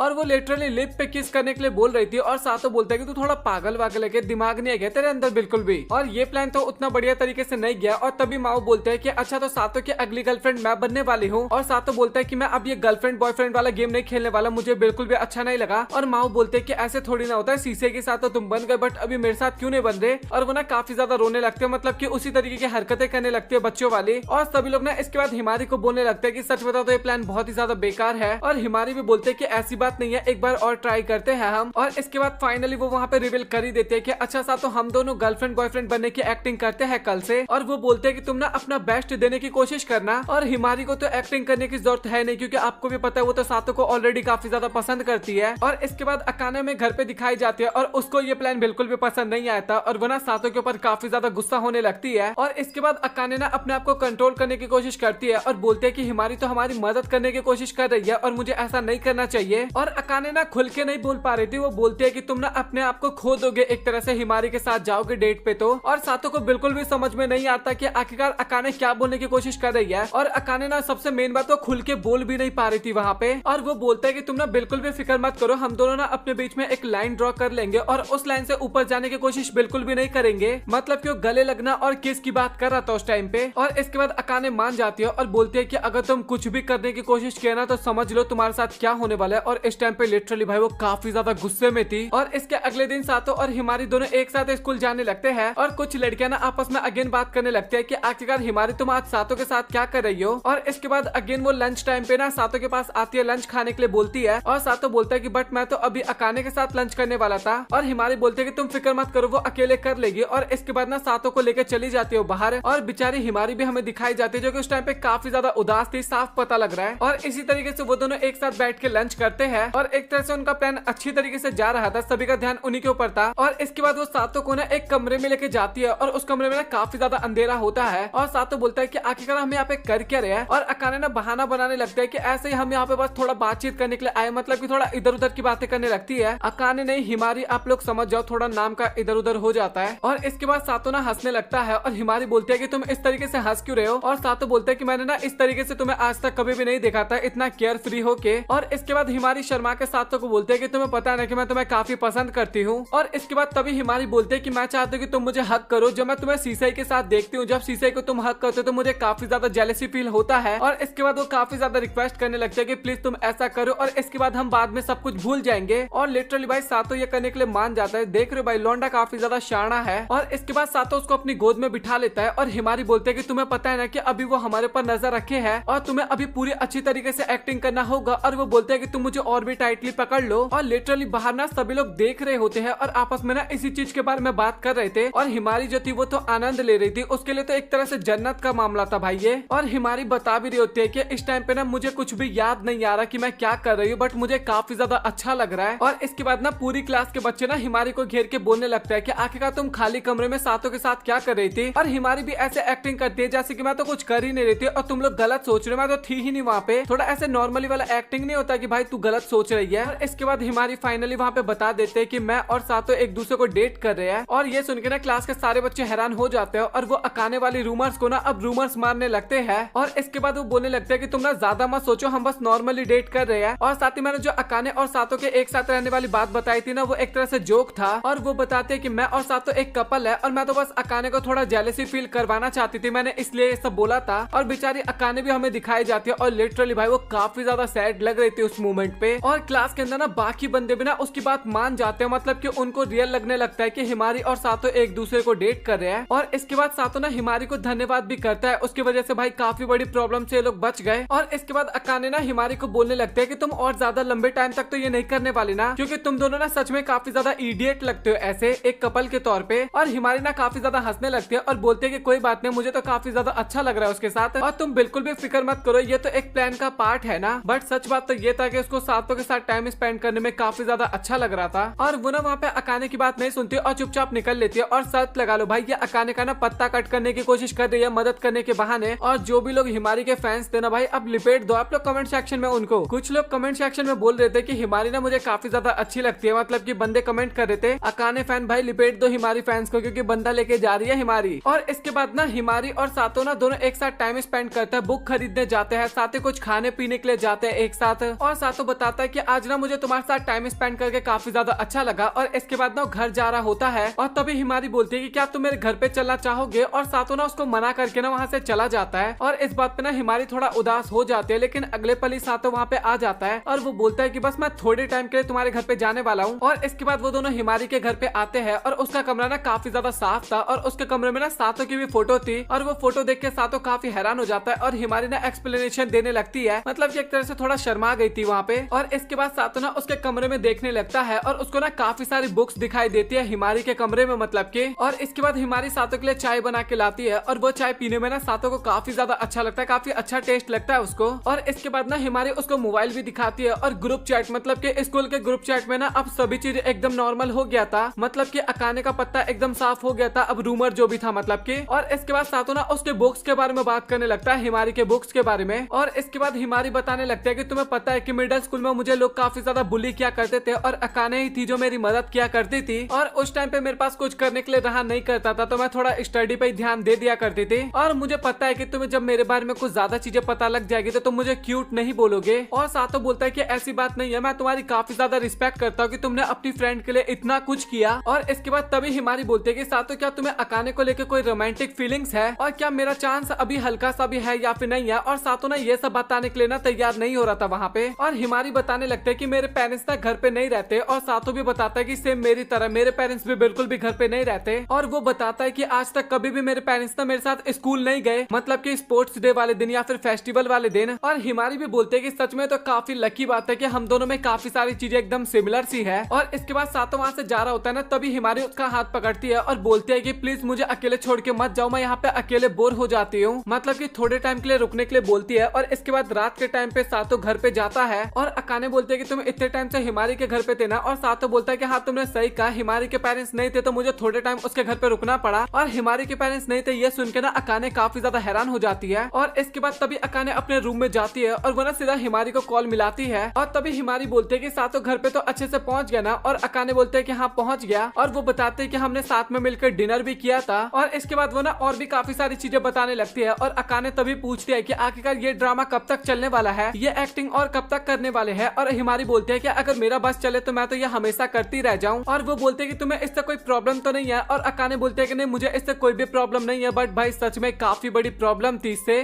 तो अकाने को बोलता है कि हम इतने टाइम से एक साथ रह रहे, बट हमने अभी तक अपना नंबर एक्सचेंज नहीं किया। और नंबर लेते टाइम अकाने बताती हुई कि लाइफ में फर्स्ट टाइम है जब मैंने किसी लड़के का नंबर लिया है, मतलब कि अपने फोन में सेव किया है। और इसके बाद अचानक से वो दोनों अगेन वहाँ पे काफी ज्यादा लड़ाई झगड़ा करने लगते हैं, और यहाँ पे ना कोई रीजन नहीं होता लड़ाई करने का। और इसके बाद सातो ना अपनी सीट पर जाके बैठ जाता है, और तभी अचानक से ना उसके फोन में एक मैसेज आता है, और वो मैसेज ना अकाने ने किया था। और मैसेज करने के बाद ना काफी ज्यादा खुश हो जाती है, और सातो भी सोचता है कि लड़की पागल वागल है क्या, बगल में ही तो ऐसे भी तो बात कर सकती है। और लिटरली इसके बाद ना वो लगातार काफी सारे मैसेजेस करने लगती है, और मैसेज करते टाइम वो लिटरली काफी ज्यादा खुश होते जा रही थी। और सातो भी सोचा था भाई इसको क्या हो गया, ये अचानक से इतने सारे मैसेजेस क्यों करने लग गई। और इसके बाद तभी अकाने ना बाहर चली जाती है, जैसे सातो उसको देखता है तो बाहर चली जाती है। और तभी सातो के फोन पे ना किसी का कॉल आता है, और सातो कॉल पिक करता है ना, तो वहाँ से आवाज आता है कि हेलो मैं अकाने बोल रही हूँ। और लिटरली भाई ये सुन के ना सातो बोलता है कि हम दोनों ना एक ही छत के नीचे है, तुम नॉर्मली भी बात कर सकते हो मुझसे। ये उसने गुस्से में बोला था, बट मुझे हंसी आ रही थी इस टाइम पे। और स्कूल में ना सातो सीसे के साथ बैठा हुआ होता है, और तभी वहाँ पे माओ आती है, और वो ना सातो में काफी ज्यादा चेप होने लगती है। और सातो भी बोलता है कि तुम्हें थोड़ा दूर होकर बैठना चाहिए। और इसके बाद वो बोलने लगता है कि मुझे ना तुमसे एक क्वेश्चन पूछना है। और माओ बोलते हैं कि हाँ मुझे पता है कि तुम मेरे क्रश के बारे में जानना चाहते हो, और मेरे क्रश तो सच बताऊं तो तुम ही हो। और वो बताता है कि मैंने तुम्हें बताया था कि पार्टी में मैं एक टाइम पे एक लड़की से मिला था, और अगर तुम मुझे उसके बारे में बताते हो ना तो तुम जो भी कुछ मांगोगे ना मैं तुम्हें देने के लिए रेडी हूँ। और माओ बोलते हैं कि तुम्हें पता है ना कि उसके बदले मैं तुमसे कुछ ज्यादा ही बड़ी चीज मांगने वाली हूँ। और इसके बाद ना सातो बताने लगता है उसी पार्टी के बारे में जहाँ पे माओ और अकाने दोनों थी, बट वहाँ पे मैंने उस लड़की को देखा, और वो काफी ज्यादा मासूम और भोली शकल वाली थी, और अकाने से तो उसकी शकल बिल्कुल भी नहीं मिलती थी, मतलब कि वर्तमान वाली शकल से। और तभी माओ बोलते हैं कि अगर तुम्हें जानना ना उस लड़की के बारे में तो तुम्हें पहले मुझे हक करना होगा। और इसके बाद तभी सातो बोलता है कि अगर ऐसी बात है तो ठीक है, और वो ना हक करने के लिए एकदम रेडी हो जाता है। लेकिन तभी माओ ना वहाँ पे काफी ज्यादा शर्माने लगती है, और तभी सीसा ही बोलती है माओ को कि चलो हम यहाँ से चलते हैं, मतलब कि दोनों ही थोड़ा टाइम पास करने वाली बातें करने लगते हैं। और इसके बाद दोनों ही वहाँ से तुरंत कल्टी भी खा लेते हैं। और सातो बोलता है कि तुम तो मुझे कुछ बताने वाली थी ना माओ, लेकिन वो सुनती नहीं है और निकल जाती है। और इसके बाद तभी अकाने ना और काफी ज्यादा मैसेजेस फोन पे करने लगते हैं, और सातो सोचता है कि भाई ये लड़की बिल्कुल भी नहीं सुधरने वाली। और इसके बाद सातो ना घर पे बैठा होता है, और तभी ग्रैंडपा का कॉल आता है फोन पे, बट वो फोन ना पिक नहीं करता। और तभी अचानक से ना टीवी पे वीडियो कॉल आ जाता है, और ये देख के ना सातो काफी ज्यादा डर जाता है, और बोलता है कि आप ना इस तरीके से डराए मत करो मुझे। और ग्रैंडपा बताता है कि बस ये तो नॉर्मल सा वीडियो कॉल है, और एक तरह से ना उनका फैमिली कोलैबोरेशन होने वाला था, मतलब कि होजो का जो चचेरा भाई था, ग्रैंडपा का चचेरा भाई, वो 70 साल का होने वाला था, इसलिए बर्थडे पार्टी ऑर्गेनाइज किया गया था। और इसमें केवल होजो फैमिली के ही बंदे इनवाइटेड थे। और सातो बोलता है कि आपकी चचेरी बहन है ना उसके ऑर्गेनाइजर। और ग्रैंडपा बताता है कि वो ना अभी दूसरे काम में काफी ज्यादा व्यस्त है, और अगर तुम उत्तराधिकारी बनना चाहते हो ना तो भाई निश्चित रूप से ना उससे तो दुश्मनी करने की बिल्कुल भी कोशिश मत करना। और इसके बाद तभी वहाँ पे अकाने आती है, और सातो बताता है कि ग्रैंडपा का कॉल था, और वो ना इनवाइट किया है मुझे एक पार्टी में, और क्या तुम मेरे साथ चलना चाहोगी। और अकाने बोलती है कि बट आखिरकार मैं क्यों चलूं। और सातो बोलता है कि मैं अपनी बाकी फैमिली से तुम्हें इंट्रोड्यूस करवाऊंगा। और अकाने बोलते हैं कि नहीं मैं बिल्कुल भी नहीं जाने वाली, काफी शर्माते हुए बोलते हैं कि मुझे काफी ज्यादा शर्म आएगा इसमें। और सातो ना काफी सारी चीजें बताने लगता है कि वहाँ पे काफी ज्यादा मजा आएगा, और खाने पीने का भी काफी सामान होगा। लेकिन उसके बाद भी अकाने बोलते हैं कि मैं अभी ना इस काम के लिए बिल्कुल भी रेडी नहीं हूँ, मतलब कि सातो की फैमिली से मिलने के लिए। और सातो बोलता है कि तुम्हें अपने आप पे फोर्स करने की जरूरत नहीं है, अगर तुम्हें नहीं जाना तो कोई बात नहीं, बट तुम घर पे अकेले रह तो सकती हो ना। और अकाने बोलते हैं कि हाँ मैं घर पे क्यों नहीं रह सकते अकेले, मुझे डर थोड़ा ना लगेगा। और इसके बाद वो दोनों ना अगेन वहाँ पे काफी ज्यादा लड़ाई झगड़ा करने लगते हैं। और सातो बोलता है कि तुम्हें लास्ट टाइम का तो याद है ना, घर में तुमने भूतिया खबर फैला दी थी। और अकाने बोलते हैं कि तुम बिल्कुल भी फिक्र मत करो, इस बार मैं एकदम रेडी हूँ उस चीज के लिए भी। और वो बोलने लगते हैं कि तुम मेरी फिक्र बिल्कुल भी मत करो, क्योंकि मैं हिमारी के साथ काफी ज्यादा हैंग आउट भी करने वाली तुम्हारे जाने के बाद। और इसके बाद सातो जा रहा होता है, और वो अगेन अकाने से पूछता है कि क्या तुम श्योर तो हो ना, तुम्हें नहीं चलना मेरे साथ। और अकाने बोलते हैं कि हाँ तुम मेरी फिक्र मत करो, तुम जा सकते हो। और इसके बाद सातो ना गाड़ी में बैठ के अपना निकल जाता है फैमिली ट्रिप पे, मतलब की पार्टी में। और वो वहाँ पे पहुंचता है ना, और भाई उसके वेलकम करने के तरीके से ही पता लगता है कि भाई सातो काफी ज्यादा अमीर है, मतलब कि इतने सारे सर्वेंट केवल सातो का वेलकम करने के लिए थे वहाँ पे। और इसके बाद वो दोनों फाइनली वहाँ पे पहुंचते हैं, और ग्रैंडपा ना उनको आगे आके बैठने के लिए बोलते हैं। और सातो बोलता है कि मैं ड्रिंक बिल्कुल भी नहीं करने वाला। और ग्रैंडपा बोलते हैं कि कोई बात नहीं, तुम आके बैठो तो सही। और इसके बाद वो आगे आके बैठते हैं, और वो दोनों ना कांग्रेचुलेशंस बोलते हैं अपनी ग्रैंडमा को। और जब मैंने आपको बोला था ना स्टार्टिंग में भाई का बर्थडे, भाई का नहीं होता बल्कि बहन का बर्थडे होता होता है और इसका नाम ना सिजुका होती है और ये ना धन्यवाद भी करती है उस चीज के लिए। और ग्रैंडपा बोलते हैं कि आखिरकार तुम्हारी वाइफ कहाँ गई, मतलब कि वो क्यों नहीं आई। और सातो बोलता है कि उसको ना कुछ काम था इस कारण वो नहीं आ पाई। और इसके बाद ना वो लोग वहाँ पे काफी ज्यादा मजाक मस्ती वाली बातें करते हैं, मतलब कि मजाक मस्ती तो केवल ग्रैंडपा ही कर रहे थे, सातो तो बस वहाँ पे सहन कर रहा था एक तरह से। और सिजुका जो होती है ना वो अपने भाई को ना चुप रहने के लिए भी बोलती है, मतलब कि इतना ज्यादा फालतू बोलने के लिए भी मना करती है। और ये देख के ना सातो भी हैरान हो जाता है कि भाई कोई तो है चलो जो मेरे ग्रैंडपा को शांत करवा सकती है। और इसके बाद सातो बोलते हैं कि क्या आप ग्रैंडपा को समझा सकते हैं कि वो शादी के लिए उतना फोर्स ना करे। और ग्रैंडपा ना काफी सारी चीजों के बारे में बताने लगता है कि ग्रैंडपा का डिसीजन ना ज्यादातर गलत नहीं होता और देखा जाए तो वो लड़की तुम्हारे लिए काफी ज्यादा अच्छी भी है और इसमें मेरा भी डिसीजन था और तुम दोनों काफी ज्यादा खुश भी रहने वाले हो आगे जाके। और वो ये भी बताते हैं कि मुझे तो लगा था कि तुम आगे जाके सीसई के साथ ही एक दिन शादी करोगे। और ये सुन के ना वहाँ पे सीसई जो होती है ना वो भी लिटरली काफी ज्यादा हैरान हो जाती है, मतलब कि ब्लश करने लगते हैं, हैरान क्यों होगी वो। और इसके बाद तभी सातो बोलता है कि सीसई तुम्हें कुछ हुआ है क्या। और सीसई बोलते हैं कि नहीं ऐसी कोई भी बात नहीं है। और इसके बाद वो अपने दूसरे दुनिया की कहानी सुनाने लगती है जिसमें मुझे नहीं लगता कि आपको बिल्कुल भी इंटरेस्ट होगा। और इसके बाद सीसई ना वहाँ से चुपचाप उठ के चली जाती है काफी ज्यादा ब्लश करते हुए। और इसके अगले सीन में सातो सीसई को समझाता है कि तुम ना ज्यादा सीरियस मत लेना उस बात को, वो ना एक जोक मार रही थी एक तरह से। और सीसई बताते हैं कि वैसे देखा जाए तो उतना ज्यादा बेकार आइडिया भी नहीं है। और इसके बाद वो बोलते हैं कि सातो तुम मुझे सुला दो। और सातो बोलता है कि हाँ मैं ये काम काफी आसानी से कर सकता हूँ। और इसके बाद हमें अकाने का सीन दिखाया जाता है जहाँ पे हिमारी ना उसके घर पे आई होती है और वो आते ही सीधा अकाने को गले लगा देती है। और वो बताते हैं कि मुझे बुलाने के लिए तुम्हारा शुक्रिया, मुझे तो लगा था कि तुम मुझसे नफरत करने लगी हो उस प्लानिंग के बाद, मतलब कि सातो और उसके क्लोज आने के कारण। और अकाने बोलती है कि मुझे पता है कि तुम मेरी भलाई के लिए ये सब काम कर रही थी। और इसके बाद वो अगेन वहाँ पे सातो को काफी ज्यादा गाली भी बकने लगती है। और हिमारी भी काफी खुश होते हुए बोलते हैं कि हमें नहीं पता कि आगे क्या होने वाला है बट हम काफी अच्छे दोस्त रहेंगे। और इसके बाद वो दोनों ही मिलकर ना कपकेक बनाने लगते हैं और काफी सारे कपकेक बनाए थे। और इसके बाद कपकेक को बेक होने के लिए रख देते हैं और कुछ टाइम तक ना वो दोनों बातचीत करने लगते हैं जहाँ पे वो लोग बात करते हैं कि हम दोनों काफी टाइम बाद इस तरीके से चिल कर रहे हैं। और टाइम भी हो जाता है और कपकेक भी एकदम रेडी हो जाता है। और इसके बाद तभी हिमारी बोलती है कि मैं पिक्चर्स क्लिक करके ना सातो को भेज देती हूँ। और अकाने बोलते हैं कि तुम्हारे पास सातो का नंबर कब आया। और हिमारी बताती है कि वो तो मेरे पास काफी टाइम पहले आ गया था। और ये सुन के ना अकाने थोड़ा सा उदास हो जाती है। और इसके बाद वो ना सातो को भेज भी देती है। और इसके बाद वो काफी सारी चीजें बताने लगती है और वो ये भी बताते हैं कि मैं सातो को ना हमेशा पिक्चर्स क्लिक करके भेजा करती हूँ। और वो ना पिक्चर भी दिखाती है। और वो पिक्चर देखने के बाद ना अकाने बोलने लगते हैं कि कहीं तुम्हें वो ब्लैकमेल करने की तो कोशिश नहीं कर रहा ना। और हिमारी बोलते हैं कि नहीं ऐसी बात नहीं है, मैं खुद ही अपने मर्जी से सारी पिक्चर्स उसको भेजती हूँ क्योंकि मैं उसको काफी ज्यादा पसंद करती हूँ, मैं उसको प्यार करती हूँ, तो मैं ये तो कर ही सकती हूँ उसके लिए। बट सच बात तो ये है कि वो हमेशा मेरी फोटोज को स्किप कर देता है। और अकाने भी सोचती है कि भाई पता नहीं आखिरकार मेरी दोस्त कैसी है, ये तो एकदम सिंप टाइप है। और इसके बाद तभी हिमारी के फोन पे ना सातो का मैसेज आता है और वो दोनों बात करने लगते हैं। और ये देख के ना अकाने काफी ज्यादा उदास हो जाती है और सोचती है कि पता नहीं ये दोनों क्या बात कर रहे हैं। और इसके बाद तभी हिमारी बोलती है कि क्या तुम्हारे पास उसका नंबर नहीं है, मतलब कि सातो का। और अकाने बोलती है कि तुम कैसे सोच सकते हो मेरे पास उसका नंबर नहीं है, मेरे पास है उसका नंबर। और इसके बाद तभी हिमारी बोलती है कि अकाने मुझे ये बताओ कि प्यार का अपोजिट क्या होता है। और अकाने ना हेट बताती है और हिमारी बताते है कि नहीं ऐसी बात नहीं है, प्रेम का अपोजिट ना उदासीनता होती है, मतलब कि सैडनेस। क्योंकि अगर आप उसकी परवाह नहीं करोगे ना तो ऐसा नहीं कि आप उससे नफरत करोगे, आप उससे नफरत भी नहीं करोगे। और तभी अकाने बोलते हैं कि आखिरकार तुम कहना क्या चाहती हो, मुझे समझाओ तो सही। और वो ना कुछ बताने वाली होती है लेकिन तभी बोलते हैं कि अच्छा चलो हटाओ उसको, हम केक को सजाते हैं। और इसके कुछ टाइम बाद हिमारी अपने घर पे भी चली जाती है और बोलती है कि मुझे तुम्हारे साथ टाइम स्पेंड करके काफी ज्यादा अच्छा लगा। और रात के टाइम पे अकाने पढ़ाई कर रही थी और सोचती है कि मैं ना काफी ज्यादा पढ़ूंगी और सातों से भी ज्यादा नंबर लेके आऊंगी। और वो ना केवल मोबाइल की तरफ देखे जा रही थी और उसको बिल्कुल भी अच्छा नहीं लग रहा था अकेला, मतलब कि सातों की याद आ रही थी एक तरह से। और इसके बाद हमें सातों का सीन दिखाया जाता है जहाँ पे ग्रैंडपा ना उसको एक ड्रिंक पीने के लिए बोलते हैं, मतलब कि कोई जूस टाइप ड्रिंक होता है बट देखने में तो भाई काफी ज्यादा खतरनाक लग रहा था। और सातों ना मना करते हो पीने के लिए, लेकिन ग्रैंडपा को तो आप जानते हो काफी ज्यादा फोर्स करने लगते हैं। और सीसे ना सो गई थी और सातों ना सीसे को रुई के पास लेके चली जाती है और रुई बताती है कि आपका बहुत बहुत शुक्रिया, बट वो ना कल और भी ज्यादा खुश होगी जब आप उसके बगल में सोओगे, मतलब कि आप उसके पास सो जाओगे तो। और सातों बोलता है कि मैं उसके लिए ना एक अच्छी कंपनी नहीं हूँ और मैं ना उसके बगल वाले कमरे में जाके सो रहा हूँ, मतलब कि मैं उसको परेशान करना नहीं चाहता। और इसके बाद सातों ना अपने कमरे में चला जाता है और तभी ना उसके पास अकाने का कॉल आता है और सातों बोलता है कि तुम्हें मेरी याद आ रही है क्या। और अकाने बोलते हैं कि नहीं ऐसी बात नहीं है, बस मुझे तुमसे थोड़ा लड़ाई करने का मन कर रहा था। और लिटरली वो ना कॉल पे उससे लड़ाई करने लगती है इसके बाद। और इसके बाद अकाने सातों को बोलते हैं कि तुम ना जल्दी से घर पे आ जाना। और ये सुन के ना सातों को भी काफी ज्यादा अच्छा लगता है। और इसके बाद रात के टाइम पे ना अकाने ना हेडफोन लगा के सो रही थी, उसको काफी ज्यादा डर लग रहा था इस कारण। और तभी ना उसको कुछ आवाज सुनाई देता है और वो काफी ज्यादा डर जाती है और सोचती है कि अभी तो सातों भी नहीं है मुझे बचाने के लिए। और तभी ना वो पेन लेके ना खिड़की की तरफ मारने वाली होती है, लेकिन तभी पता लगता है कि वो तो सातो है और वो ना खिड़की पे लटका हुआ था, लेकिन अकाने ना जैसे तैसे करके उसको बचा लेती है। और इसके बाद तभी अकाने बोलते हैं कि आखिरकार तुम यहाँ पे कर क्या रहे हो और तुम दरवाजे के रास्ते से नहीं आ सकते थे क्या? और सातो बोलते हैं कि मैंने ना पहले वहीं से ट्राई किया था, डोरबेल बजाया था, बट तुम्हें कुछ सुनाई नहीं दे रहा था। और अकाने बोलते हैं कि शायद मैंने हेडफोन लगा रखा था, इस कारण मुझे कुछ भी सुनाई नहीं दिया। और अकाने सोच रही थी कि आखिरकार ये सेकंड फ्लोर पे इतने ऊपर कैसे चढ़ गया। और इसके बाद वो बोलने लगता है कि आखिरकार तुम पार्टी छोड़ के यहाँ पे क्यों आ गए? और सातो ना काफी ज्यादा शर्माते हुए बोल रहा था कि मुझे भी ना तुमसे थोड़ा बहुत लड़ाई झगड़ा करने का मन कर रहा था। और ये सुन के ना अकाने भी वहाँ पे काफी ज्यादा शर्माने लगती है। और इसके बाद सातो नहा रहा था और तभी वहाँ पे अकाने जाती है और उसके ना कोट को ना साफ करके ना उसके अंदर रख देती है। तो उसको भी काफी ज्यादा अच्छा लगा था जब सातो आ गया था घर पे वापस। तो और इसके बाद सातो अपने रूम में सोने के लिए आता है और वो बोलता है कि तुम चेंजिंग रूम में आई थी क्या? मतलब कि जब मैं नहा रहा था तो। और इसके बाद अकाने ना काफी ज्यादा गुस्सा होने लगती है और बोलती है कि आखिरकार तुम ये सब कैसे बोल सकते हो? और लिटरली इसके बाद फिर से दोनों की वहाँ पे काफी ज्यादा लड़ाई होती है। और इसके बाद सातो चुपचाप जाके सो जाता है। और इसके बाद अकाने भी ना सोचने लगता है कि ना काफी ज्यादा थक गया और उसको ना सोने के लिए बोलती है कि तुम सो जाओ प्यार से। और वो ना उसके काफी ज्यादा क्लोज जाके बोलती है कि वेलकम बैक। और ये सारी बातें सुनकर ना सातो भी काफी ज्यादा हैरान होता है क्योंकि वो उस टाइम पे जगा हुआ था और वो सोच रहा था कि इस टाइम पे ना मेरे काफी ज्यादा क्लोज थी और उसके बाल ना मेरे गर्दन को भी टच कर रहे थे। और हमें अकाने भी दिखाई जाते हैं, वो भी उस टाइम पे जगी हुई थी।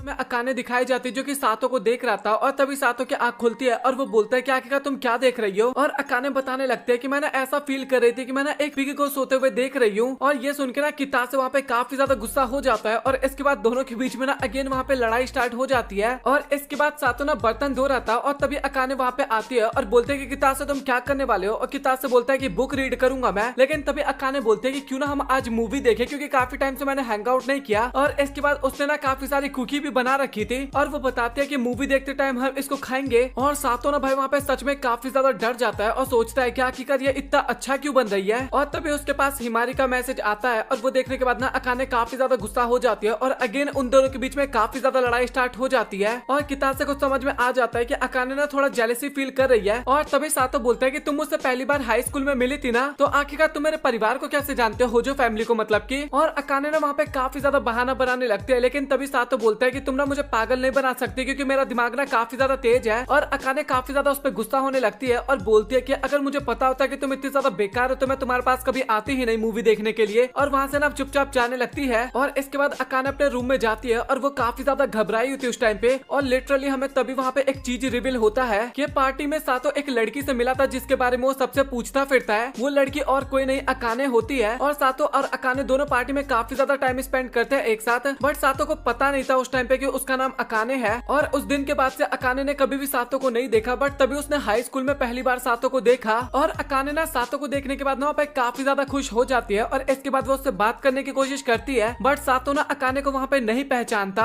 और अकाने बताने लगती है कि सातो तुम काफी ज्यादा बेकार हो, मैंने तुम्हें पहचान लिया बट तुमने मुझे नहीं पहचान पाया। और वो बोलती है कि मैं तुमसे काफी ज्यादा नफरत करती हूँ। और इसके बाद वो वहाँ पे काफी ज्यादा रोने भी लगती है। और इसके बाद तभी सातो अकाने के पास जाता है और बोलता है कि अगर तुम्हारी तबीयत खराब है तो तुम डॉक्टर के पास जा सकती हो। और अकाने बोलते है कि नहीं मैं एकदम ठीक हूँ। और सातो बोलता है कि अगर मुझसे कुछ गलती हो गई तो मुझे माफ कर देना। और इसके बाद ना वो वहाँ से चला जाता है और बोलता है कि तुम डिनर कर लेना, मैं बाहर से।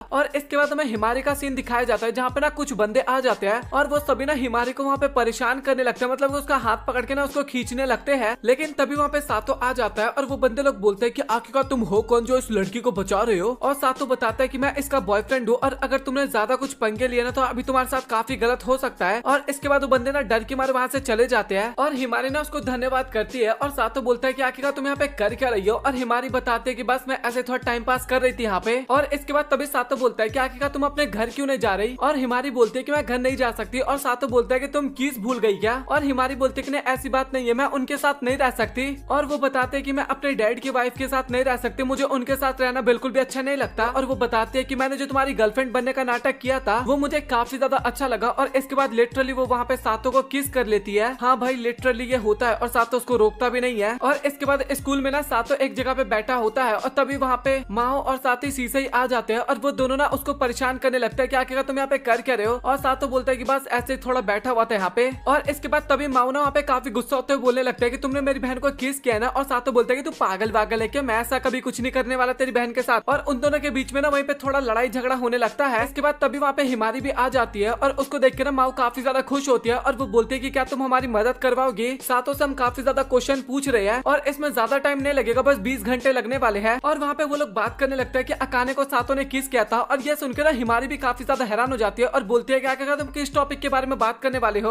और क्या तुम इसमें हमारी मदद कर सकते हो। माओ बोलती है और हिमारी बोलती है कि अच्छा ठीक है, तुम मुझे कुछ टाइम दो, मैं तुम्हें बताती हूँ। और सही और माओ दोनों वहाँ से चुपचाप भाग जाते हैं इसके बाद। और इसके बाद ना हिमारी माफी मांगने लगते हैं कि उसने ना कुछ ज्यादा ही कर दिया, बट उसको करने में काफी ज्यादा अच्छा लगा। और इसके बाद वो पूछने लगते हैं कि क्या तुमने आज से पहले कभी किसी को किस किया है। और सातो मना कर देता है। और ये सुनकर ना हिमारी भी काफी खुश हो जाते हैं क्योंकि उसका फर्स्ट टाइम था, मतलब कि सातो का भी और उसका भी। और इसके बाद तभी हिमारी बोलती है कि क्या हम इसको दोबारा कर सकते हैं। और सातो वहाँ पे साफ मना कर देता है। बट भाई सातो वहाँ पे फुल लाइन दे रहा था, एक तरह से साफ पता लग रहा था, मतलब कि लाइन दे रही थी हिमारी, तो सातो पीछे तो बिल्कुल भी नहीं हट रहा था। वहाँ पे लिटरली हिमारी ना आई लव यू भी बोलती है सातो को, बट सातो ना कुछ भी नहीं बोलता। और इसके बाद तभी अकाने ना क्लास के अंदर आती है और कुछ लड़कियां ना हिमारी के बारे में बात कर रही थी और अकाने ना उसके बारे में पूछती है। तभी वो लड़कियां बताती है कि हिमारी और सातो ने एक दूसरे को किस किया था। और ये सुन के ना अकाने वहाँ पे काफी ज्यादा हैरान हो जाती है और वहाँ से भागती बनती है। और इसके बाद वो घर पे भी आखिर काफी ज्यादा परेशान थी और अपने और हिमारी के ना बचपन के सीन्स को याद करने लगती है, जहाँ पे हिमारी बोलती है कि मैंने तुम्हारी काफी अच्छी दोस्त बनूंगी और तुम भी मेरी दोस्ती रहना हमेशा। और तभी सातो घर पे आता है और वो अकाने को बोलता है कि तुम ठीक तो हो ना। और अकाने बोलते है कि हाँ मैं ठीक हूँ। और इसके बाद तभी ना वो एक पैकेट देता है अकाने को और बोलता है कि मुझे लगा तुम्हारा मूड खराब होगा और इसलिए मैं तुम्हारे लिए लाया हूँ ताकि तुम्हारा मूड अच्छा हो सके। और वो चीज देख के ना अकाने को भी काफी ज्यादा अच्छा लगता है और वो ना उसको धन्यवाद भी करती है सातो को। और इसके बाद सातो ना अपने रूम में चला जाता है और अकाने ना उसको खाने लगती है। और वो ना उस टाइम पे काफी ज्यादा इमोशनल हो रही थी और वो सोच रहे थे कि मुझे कुछ ना कुछ तो अब करना होगा। और इसके बाद अकाने ना हिमारी को पार्क में बुलाई होती है और हिमारी बताती है कि तुम्हें याद है ना हम यहाँ पे कितना ज्यादा मजा किया करते थे। और तभी अकाने वहाँ पे कुछ बोलने वाली होती है, लेकिन तभी हिमारी बोलते हैं कि हाँ मुझे पता है कि हम बचपन की तरह खेलने के लिए यहाँ पे नहीं आए हैं। वो काफी ज्यादा सीरियस थी उस टाइम पे। और इसके बाद अकाने ना सातो से ना ब्रेकअप करने के लिए बोलते हैं हिमारी को, बोलते हैं वो ड्रामा अब तुम बंद करो क्योंकि वो एक एक्टिंग की तरह स्टार्ट हुआ था, बट अभी तुम काफी ज्यादा सीरियस हो रही हो सातो को लेके, मतलब कि काफी ज्यादा तुम उसके ऊपर हावी होने की कोशिश कर रही हो। और अकाने बताते हैं कि तुमने तो सातो को किस भी कर लिया था। और हिमारी ना वहाँ पे ऐसा एक्ट कर रही थी जैसे कि कुछ उसने बड़ा काम किया ही ना हो। वो ना उस टाइम पे एकदम नॉर्मल चिल थी और वो बोलने लगते हैं कि इससे ना तुम्हें कोई ज्यादा फर्क नहीं पड़ना चाहिए। हिमारी बोलती है और तुम ना सातो के साथ बस मजबूरी में शादी कर रही हो और तुम भी ना एक्टिंग करना बंद कर दो और तुम्हें ना कोई भी फर्क नहीं पड़ना चाहिए चाहे मैं सातो के साथ किस करूँ या फिर कुछ भी करूँ। और लिटरली वहाँ पे अकाने बता देते हैं कि मैं ना सातो को पसंद करती हूँ, आई लव यू सातो बोल देती है। और तभी हिमारी बोलती है कि तो फिर मैं इसमें क्या कर सकती हूँ, मतलब कि लिटरली भाई एक लड़के के चक्कर में दोनों की दोस्ती खत्म हो गई बचपन की। अभी बहुत ज्यादा मजा आएगा, अभी आप बने रहो। और वो बताती है कि तुमने बोला था कि तुम सातो को नफरत करती हो और तुम्हें नहीं पता, बट मैं फर्स्ट ईयर से ही सातो को काफी ज्यादा पसंद करती हूँ। और अब तुम होती कौन हो सातो को मुझसे अलग करने वाली, मतलब कि काफी गुस्से में बोलती है ये लाइन। और वो ना सातो को उससे दूर रहने के लिए बोलती है, मतलब कि अकाने को ही दूर रहने के लिए बोलती है अभी हिमारी। और इसके बाद अकाने भी बताने लगते हैं कि वो ना सातो को ना काफी टाइम पहले ही पार्टी में मिली थी और वो ना तभी से सातो को पसंद करने लगी थी। और हिमारी बोलती है कि तो फिर ये बात तुम्हें पहले बतानी चाहिए थी ना, आप क्यों बता रही हो। और वो बताने लगते हैं कि मेरे ग्रैंडमा और ग्रैंडपा की वजह से ये कुछ हुआ था, मतलब कि सातो के ग्रैंडपा और इसकी ग्रैंडमा की वजह से वो सातो से मिल पाई थी। और हिमारी बोलने लगती है तो काफी ज्यादा अनफेयर है क्योंकि तुम अपनी ग्रैंडमा की वजह से सातो से काफी टाइम पहले ही मिल गई थी। और अकाने वहाँ पे बोलने लगते हैं कि तुम ना अभी एकदम क्रीपी वाली हरकतें कर रही हो, मतलब कि हिमारी को। और इसके बाद लिटरली भाई वो कैट फाइट होता है ना, सेम कैट फाइट की तरह ना दोनों का बातचीत स्टार्ट हो जाता है, मतलब कि एक पॉइंट इधर से आ रहा था, एक पॉइंट इधर से आ रहा था। अब भाई मैं आपको कितने पॉइंट बताऊं, अगर हर एक पॉइंट बताने लगा तो भाई ये वीडियो ना 30 मिनट से भी पार चला जाएगा। ये दोनों इतने स्पीड में बात कर रहे थे कि बट फिक्र मत करो, मैं आपको मेन पॉइंट बताते रहूंगा। और हिमारी ना काफी चौड़ में बोलते है कि इसमें ना कोई शक की बात नहीं है कि मैं अपनी फ्रेंड के ही हस्बैंड को चोरी करने वाली हूँ। लिटरली भाई ये लाइन काफी ज्यादा मजेदार था। और इसके बाद ना वो दोनों वहाँ पे अगेन काफी ज्यादा लड़ाई करने लगते हैं और तभी हिमारी फाइनली रिवील करती है कि उसको ना काफी टाइम पहले ही पता चल गया था कि तुम भी सातो को पसंद करती हो। और अकाने बोलते है कि तुम्हें ये पता चला। और वो लिटरली बताती है कि जब तुम फर्स्ट ईयर में जब पहली बार तुमने सातो को देखा था ना, उसी टाइम पे मुझे पता लग गया था और उसके बाद तुम्हारे व्यवहार से एकदम साफ क्लियर होता था ये सारी बातें। और वो बताने लगते हैं कि मैं इसके बारे में ना तुम्हें नहीं बताना चाहती थी और मेरे को लग रहा था कि सातो को ना मैं अपने प्यार में काफी जल्दी ला सकती हूँ। और वो बताने लगते हैं कि तुम्हारे ध्यान में आने से पहले अगर मैं सातो को अपना बना लेती ना तो तुम्हें पूरी जिंदगी पछतावा होने लगता। और वो ना काफी ज्यादा रोते हुए बताने लगते हैं कि तुम फिर मुझे कभी भी माफ नहीं करती इसके बाद और हमारी दोस्ती भी खत्म हो जाती, इसलिए मैंने वो सब कुछ उस टाइम पे नहीं किया। काफी ज्यादा रोते वो बता रही थी। और इसके बाद ना अकाने को भी वहाँ पे सब कुछ समझ में आ जाता है, मतलब कि हिमारी ने ये सब कुछ इसलिए किया था ताकि अकाने ना एक तरह से रियलाइज कर जाए कि भाई वो भी सातो को पसंद करती है रियल में। मतलब कि यहाँ पे अगेन हिमारी ने अपना सेक्रीफाइस कर दिया अकाने के लिए। देख रहे हो इस एपिसोड में कितना ज्यादा ट्विस्ट था। अगर मैं चाहता तो स्टार्टिंग में क्लियर कर देता सब कुछ, बट मैं आपको स्टार्टिंग से लेके अब तक कंफ्यूज करते गया। अभी आपने कुछ टाइम पहले हिमारी को विलन सोच लिया था ना, कमेंट सेक्शन में एक बार जरूर बताना। और अभी आप लोग हिमारी को हीरो सोच रहे होगे, कमेंट सेक्शन में ये भी जरूर बताना। और इसके बाद ना अकाने माफी मांगते हैं हिमारी से, दोनों एक दूसरे से माफी मांगते हैं अभी जो भी इन्होंने कैट फाइट किया उसके लिए। बट हिमारी अभी भी क्लियर करके चलती है कि मैं अभी भी ना गिव अप तो बिल्कुल भी नहीं करने वाली सातो के ऊपर से। और साथ ही अकाने भी बोलते हैं कि हम ना अपनी दोस्ती कभी भी नहीं तोड़ने वाले। और इसके बाद दोनों ही वहाँ पे एक तरह से गेम खेलने वाले थे कि आखिरकार सातो किसको मिलने वाला था। मतलब कि वही दोनों दोस्त के बीच में काफी गहरी दोस्ती हो जाती है इसके बाद अगेन। और इसके बाद में घर का सीन दिखाया जाता है जहाँ पे अकाने ना काफी तेज चिल्ला रही थी और सातो बोलता है कि क्या हुआ। और अकाने बताते हैं कि बग है घर के अंदर। और सातो बोलते हैं कि पागल वागल है क्या, इसमें इतनी तेज चिल्लाने वाली क्या बात थी। और इसके बाद क्या हो जाता है वो तो आपको भी पता होगा, दोनों के बीच में अगेन लड़ाई स्टार्ट हो जाती है। और इसके बाद सातो ना उसका टेम्परेचर चेक करने लगता है कि तुम्हारी तबीयत तो खराब नहीं है ना। और अकाने बोलते हैं कि तुम ना मुझे टच करने की बिल्कुल भी कोशिश मत करो। और स्कूल में ना अभी तक माओ ना वही किस वाला टॉपिक लेके बैठी हुई थी। और लिटरली आप लोग मानोगे नहीं, शीशई को ना पता था कि सातो ने ना हिमारी को फर्स्ट टाइम किस किया था। और सातो भी बोलने लगता है कि बहन तो ये क्या बोल रही है, ये सब चीजें तुझे नहीं बोलना चाहिए। और इसके बाद ना तभी वहाँ पे हिमारी भी आ जाती है और वो सभी जानना चाहते थे कि आखिरकार शीशई को ये बात कैसे पता चली। और शीशई बताती है कि मैं तुम्हें सब कुछ स्टार्टिंग से बताऊंगी। और ये सुन के ना सातो वहाँ पे काफी ज्यादा गुस्सा हो जाता है। और इसके बाद तभी वहाँ पे अकाने भी आ जाती है और हिमारी और अकाने के बीच में ना फिर से वहाँ पे मजाक मस्ती वाली लड़ाई स्टार्ट हो जाती है। मतलब कि भाई इस एनिमे के अंदर ना लड़ाई का कोई रीजन नहीं है, बस हो जाती है, बस कैसे भी हो जाती है स्टार्ट लड़ाई। और इसके बाद हिमारी ना सातो के कान में बोलती है कि क्यों ना हम एक साथ आज रात में टाइम स्पेंड करें मेरे घर पे। और अकाने ना काफी ज्यादा गुस्सा हो जाती है और हिमारी को ना वहाँ से खींच के लेके जाने लगती है। और इसके बाद सातो ना अकाने से बात करने के लिए आ रहा था, लेकिन अकाने ना उसको दूर कर देती है और बोलती है कि तुम लोग मुझे टच करने की बिल्कुल भी कोशिश मत करना। और इसके बाद उन दोनों के बीच में ना अगेन लड़ाई होने लगती है। और सातो फिर इसके बाद शांत होने के बाद बोलता है कि चलो फिर हम सब कुछ फिक्स करने की एक बार कोशिश करते हैं। और अकाने ना काफी ज्यादा शर्माने लगते हैं वहाँ पे। और सातो बोलता है कि तुम्हें कुछ हुआ है क्या। और अकाने बोलते हैं कि नहीं कुछ भी नहीं हुआ, बस ये बोलना था मुझे कि मैं तुम्हें काफी ज्यादा नफरत करती हूँ। और सातो बोलता है कि हाँ मुझे इसके बारे में पता है। और इसके बाद अकाने ना काफी तेज सातो की तरफ चिल्लाते हुए बोलते हैं कि मैं ना तुमसे सबसे ज्यादा नफरत करती हूँ इस पूरी दुनिया में। और उसकी शकल को देख के तो ऐसा बिल्कुल भी पता नहीं चल पा रहा था।